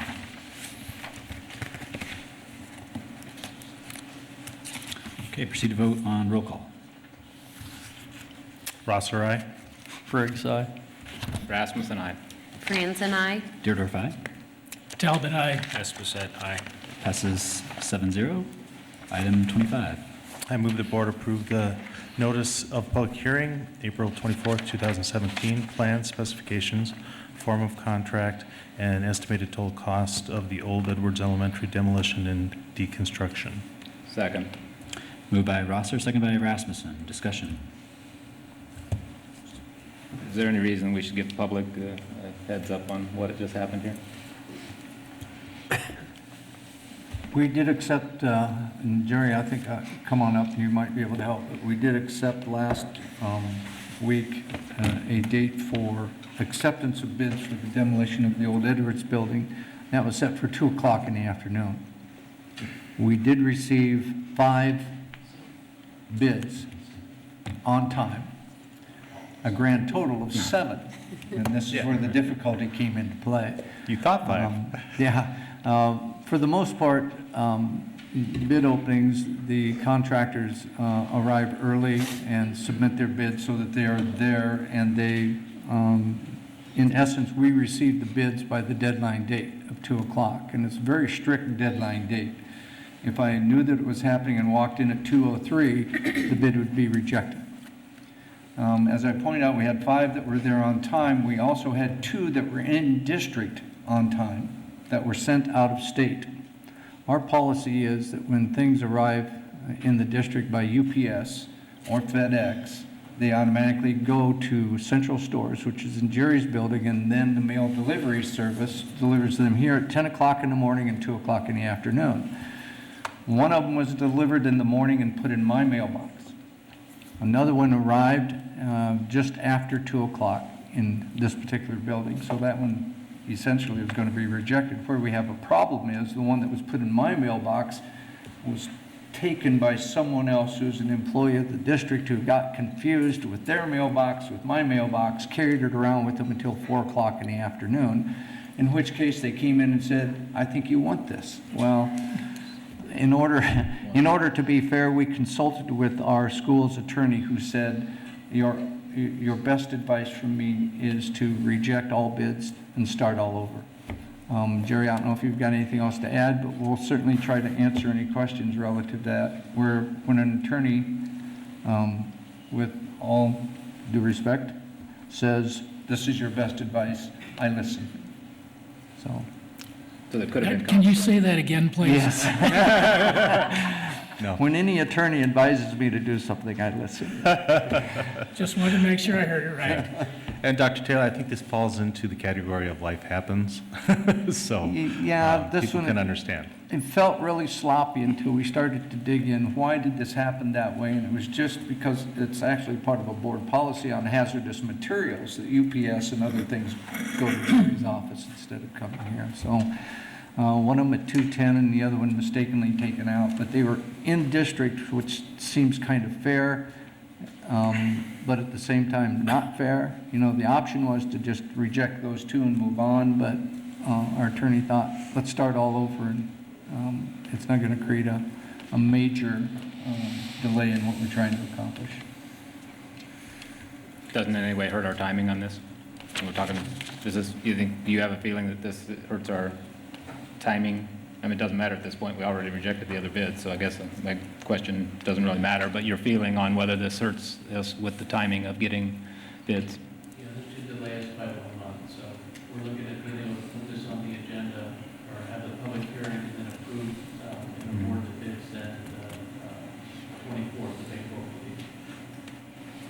So, we had some communications with some of the bidders, and then John Seymour here with FEH is here also. He's been in contact with some of the bidders, and it's been everything from, okay, I'll rebid it. We understand they're going to go forward.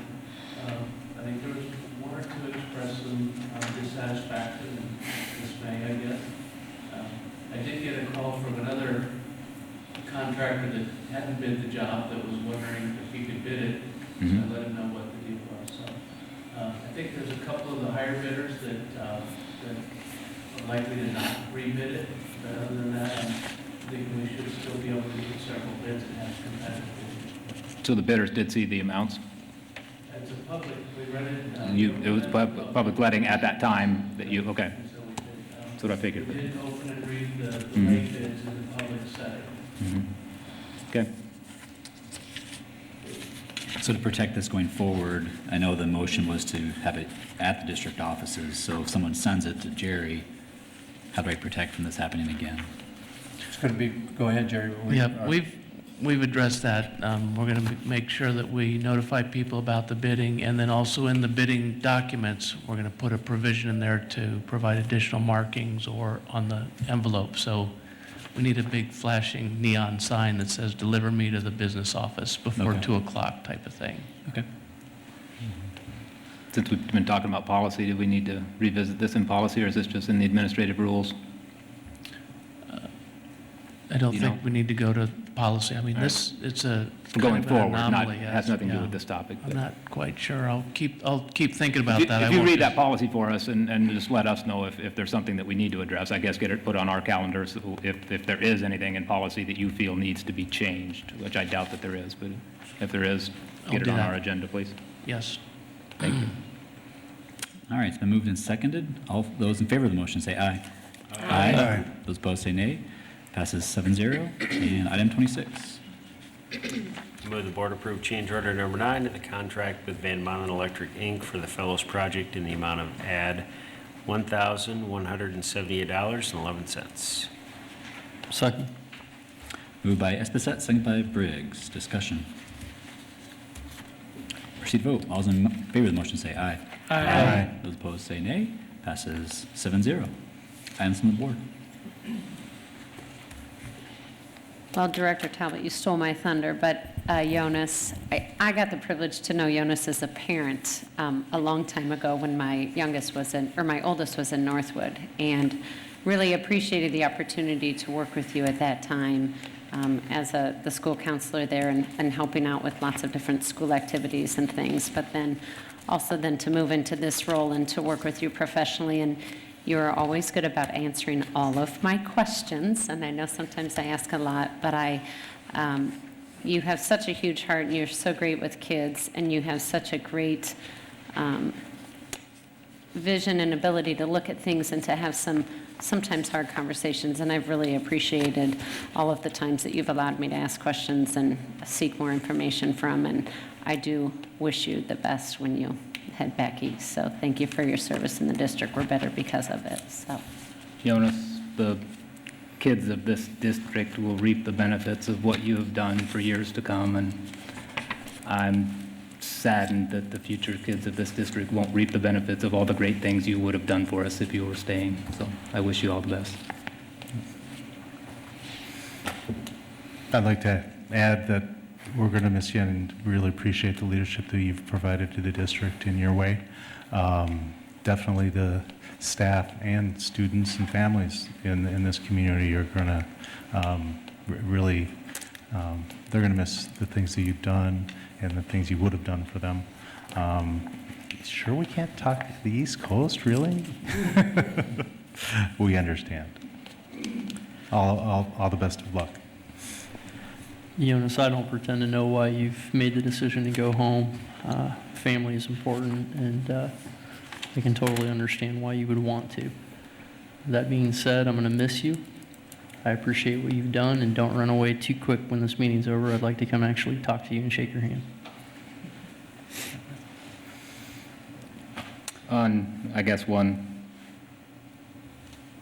non-sentimental item, before the meeting tonight, the items that are being reviewed for the early literacy program were on display in the hallway out in front of here. Staff members were there to answer questions. There were a few people from the public that came to review those and look at all the items. Director Franzen and I were available for questions and for our own gathering our own background and knowledge of the items as part of our commitment to the TLC committee. And so if people want to review those, what other steps are there still in place for people to review those, if anything?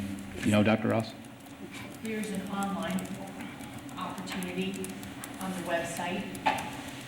Online opportunity on the website? And that'd be, okay. No, look at that, a microphone right there. Okay. Before we, or anybody else want to jump in here? On anything? Just Okay. wanted to give everyone a heads up that if you want to pass something you know I'm opposed to, the next meeting's the time to do it. I won't be here. No, okay. Well, Bill might just take you up on that. Or at a minimum, it's the time to do it without hearing about it. On that note, I'd like to make a few comments regarding the statement that the president of the board made earlier. I truly appreciate the fact that the policy committee will be moving forward with a review to make sure our district policies and procedures will protect staff, students, and their families' rights and maintain a positive learning environment for our students. This is a timely issue for many in our community regarding federal agents and possibly in our community, and they've been in our state visiting communities. They have been at or near schools throughout the nation, so it is a timely issue. The resolution that I did present, this safe and supportive school resolution, did not seek to establish statutory status like President made mention to. As a matter of fact, our legal counsel for the school district, Drew Braken, gave us a review of it, a brief one at that, but clearly states that the resolution does not declare a sanctuary status for the Ames schools, and there is no intent to infer that with U.S. or interfere, with U.S. immigration or customs enforcement officials. So, I took great care, actually, of not including sanctuary status language in the resolution, because I didn't want people to overreact to that language that it has, raises the concerns of some people in our communities and the support of others. So, and I have to admit that I could have brought forward resolutions that were specifically, such as Chicago's resolution for their public schools, that said they really did want to present or create a sanctuary status in their schools and protect their students from federal agents from entering their buildings. I did not do that. But I must also disagree with the interpretation that the safe and supportive school resolution that I submitted didn't establish policy. Actually, it did. In the therefore clauses of it, it established specifically what procedures I was recommending that our school staff should follow if authorities came to the door asking for information regarding families, asking to speak to students or their families, or even staff. In addition to that, so those policies were contained in that. Lastly, I really have to admit, I'm most disappointed that my fellow members of the board perceived my resolution as political. It's really a sad statement today that advocating for students in a safe learning environment can be perceived as political or partisan. Yet members of our board haven't perceived other recent resolutions we have passed or communications that we've had recently with legislators during this legislative session in Des Moines when advocating for our students in our district as political. So I'm kind of disappointed in that. But again, I'm going to finish on a positive note that I'm very pleased with what Dr. Taylor is going to talk to us about here in a minute. I just briefly skimmed through it. I haven't looked at it all, but it does look to accomplish the vast majority of what I was intending in my resolution. So, Dr. Taylor, thank you for that. Any other things from the board? All right, on some staff. I didn't get it out in front, but I do have copies of that draft policy if there is anyone from the community who'd like to pick one up afterwards. Or Austin, you can have one too after the meeting if you'd like to. Or there you go. Yeah. Thank you. If I come up a little short on those and you'd like a copy of those, you can let me know. This particular policy we put together, it was one, and I say we, involved a lot of research from Dr. Ross, and we also did visit with the Iowa Department of Education to make sure that we were on the right track and what we were doing. It does cover, I think, the main points of not only the policy, which comes in front of the board, but also the administrative rules, which is how we must handle that kind of situation. And when I say quite a bit of research, it does cross-reference the 14th Amendment, and it does cross-reference the Filer Supreme Court case from 1982, which I always found kind of interesting to read from the standpoint that the state of Texas at that point in the Filer case had come to the conclusion that they were not going to provide a free public education for some immigrant students on the basis that they didn't have the money to do it.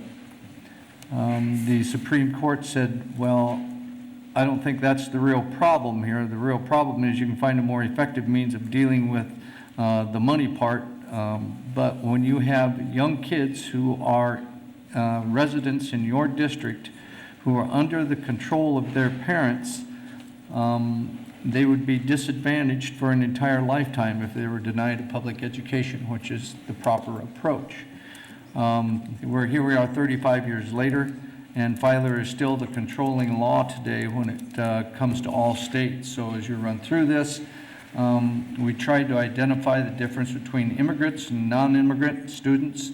And it really is much more simple than you imagine. Immigrant students who are adults and children who come here with the intention of making this country their home.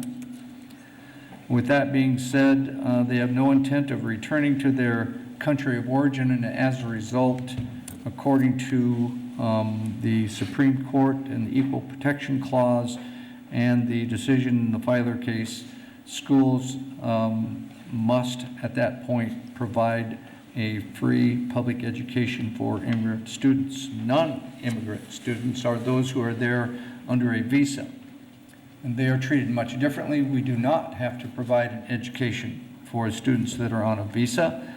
The real difference between non-immigrant and immigrant, besides the visa, is in order to get the visa, they sign a document that says they intend to return to their home country.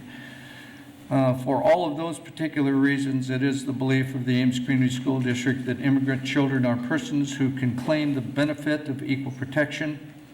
No substantial interest is furthered by discriminating against children who had no control over their parents' conduct nor their own undocumented status, and would be disadvantaged if denied a public education. I use part of the line from the Supreme Court case in the Filer situation. For those reasons, the Ames Community School District provides students, assuming they meet residency requirements, with tuition-free education. So if you go to what we call the rules, administrative rules, which follows that up, this is how we put things in action and where we relied heavily upon the Department of Education. It's interesting to note that the two things that I think most people are concerned about are, one, how about requests for student records? And it becomes very complicated here from the standpoint that if a local law enforcement, and I want to paraphrase or start to let you know that we have a tremendous, tremendous relationship with the local Ames Police Department. They are our first call for our bomb threats. They have the expertise, and they have swept our buildings numerous times in past years over false bomb threats. They are there when we need them, and I would in no way want to do anything that would destroy or ruin that relationship. But if local law enforcement makes a request, either written or oral, for names and addresses of students, there's surely no obligation to comply. The real key here is directory information, and I would tell you of our 8 buildings, 6 do not have a student directory. And keep in mind that once a building creates a student directory, that is a public document. And so when the law enforcement would come and want to take a look at names and addresses of students, if that building has a student directory, we have no choice. Under Iowa law, especially Section 22, which deals with open meetings laws and the Federal Education Rights to Privacy Act, FERPA, than to give those addresses and names of students to our local police. The other thing that I would point out is if it's a subpoena from a state agency, this really gets a little bit more complicated. The district must comply unless there's a court order otherwise.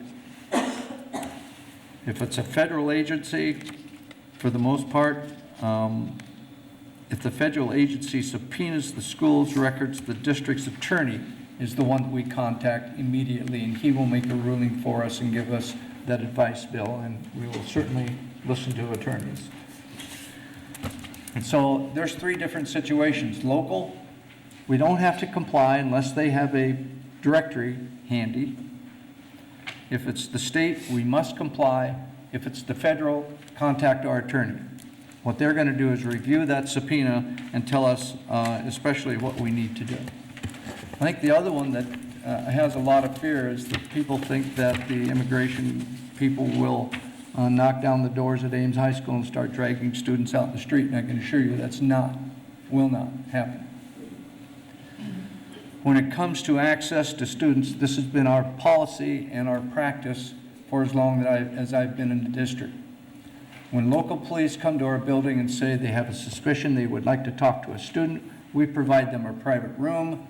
Either a staff member or an administrator goes and gets the student and brings them to the office. In many cases, I've seen Spence Evans just get on the intercom during a break and ask, well, Tim Taylor, please come to the office as soon as possible.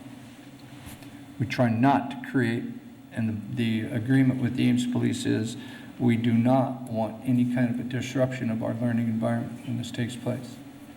In my experience in 25 years in the district, I've had 2 requests from federal agencies to talk to students. And in both of those cases, we got their identification, we got it verified, we even made phone calls to Washington, D.C. to make sure they were who they said they were. And they were compliant also. We said we don't want a disruption. Incidentally, they wanted to talk to a staff member. We don't want a disruption. We have an office space right here. I'll go get the staff member and you can visit with them.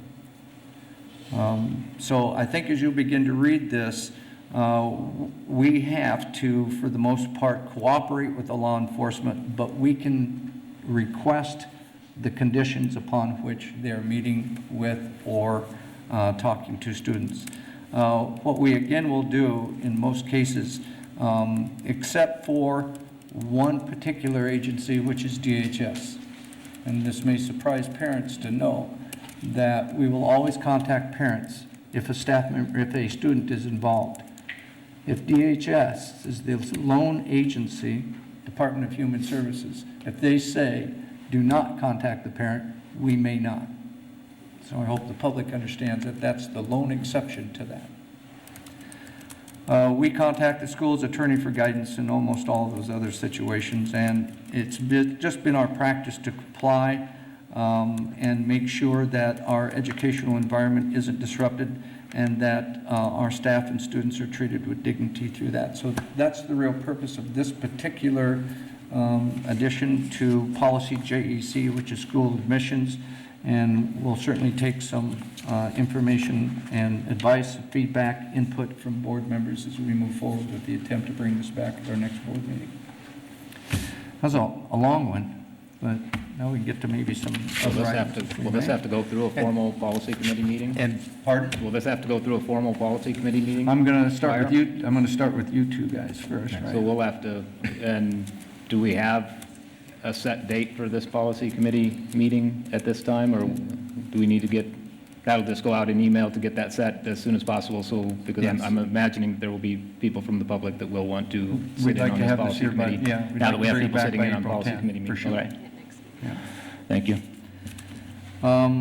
We do have a meeting, I think Dr. Ross and I, with Inclusive Ames, a couple of representatives in a planning meeting as we move forward and working with Inclusive Ames. And that meeting is tomorrow at 10:30. There's some interesting things coming down the pipe at the legislature. I think this Friday is the final funnel day, and a couple of them that have caught my attention over time. And the one that Director Rosser brought up is the hope that perhaps the 1-cent sales tax will be extended to 2050, which would be very nice.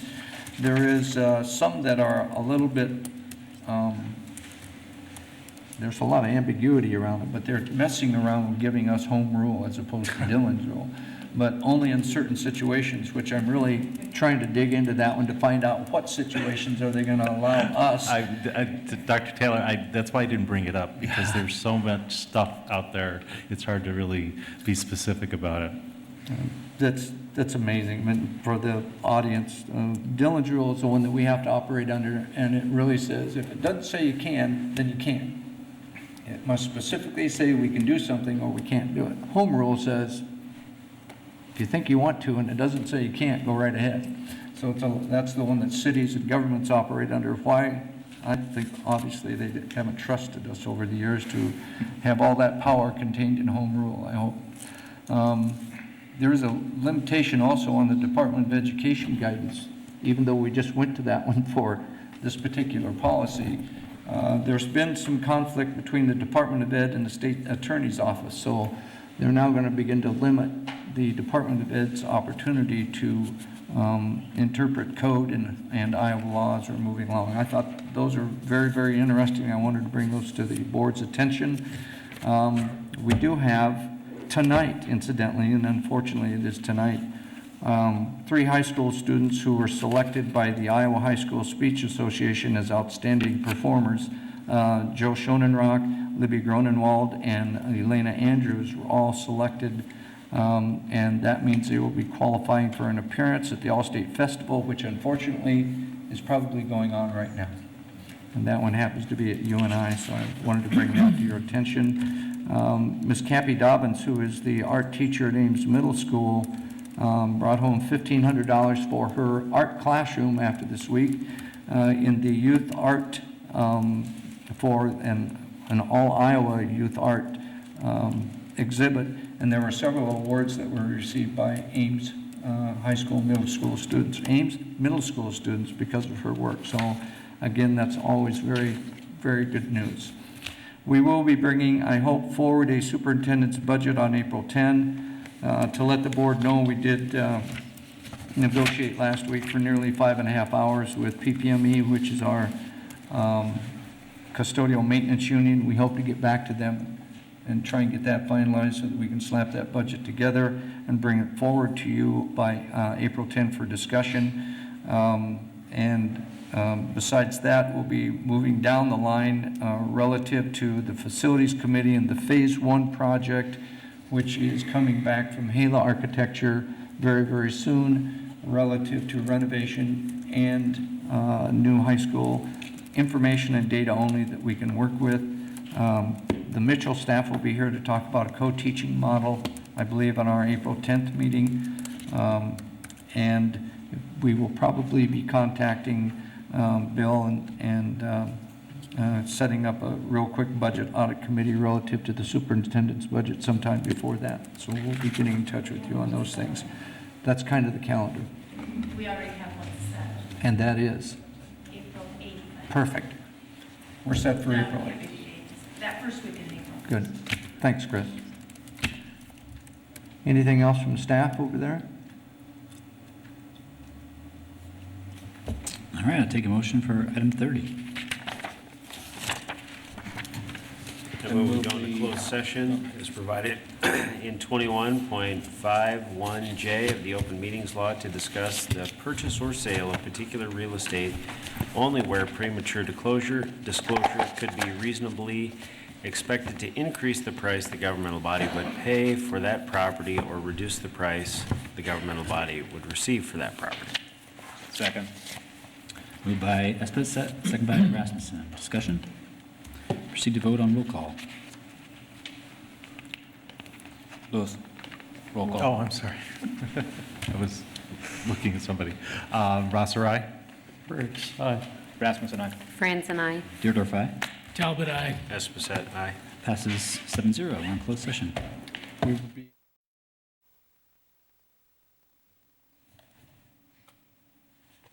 We are out of closed session. Take a motion to adjourn.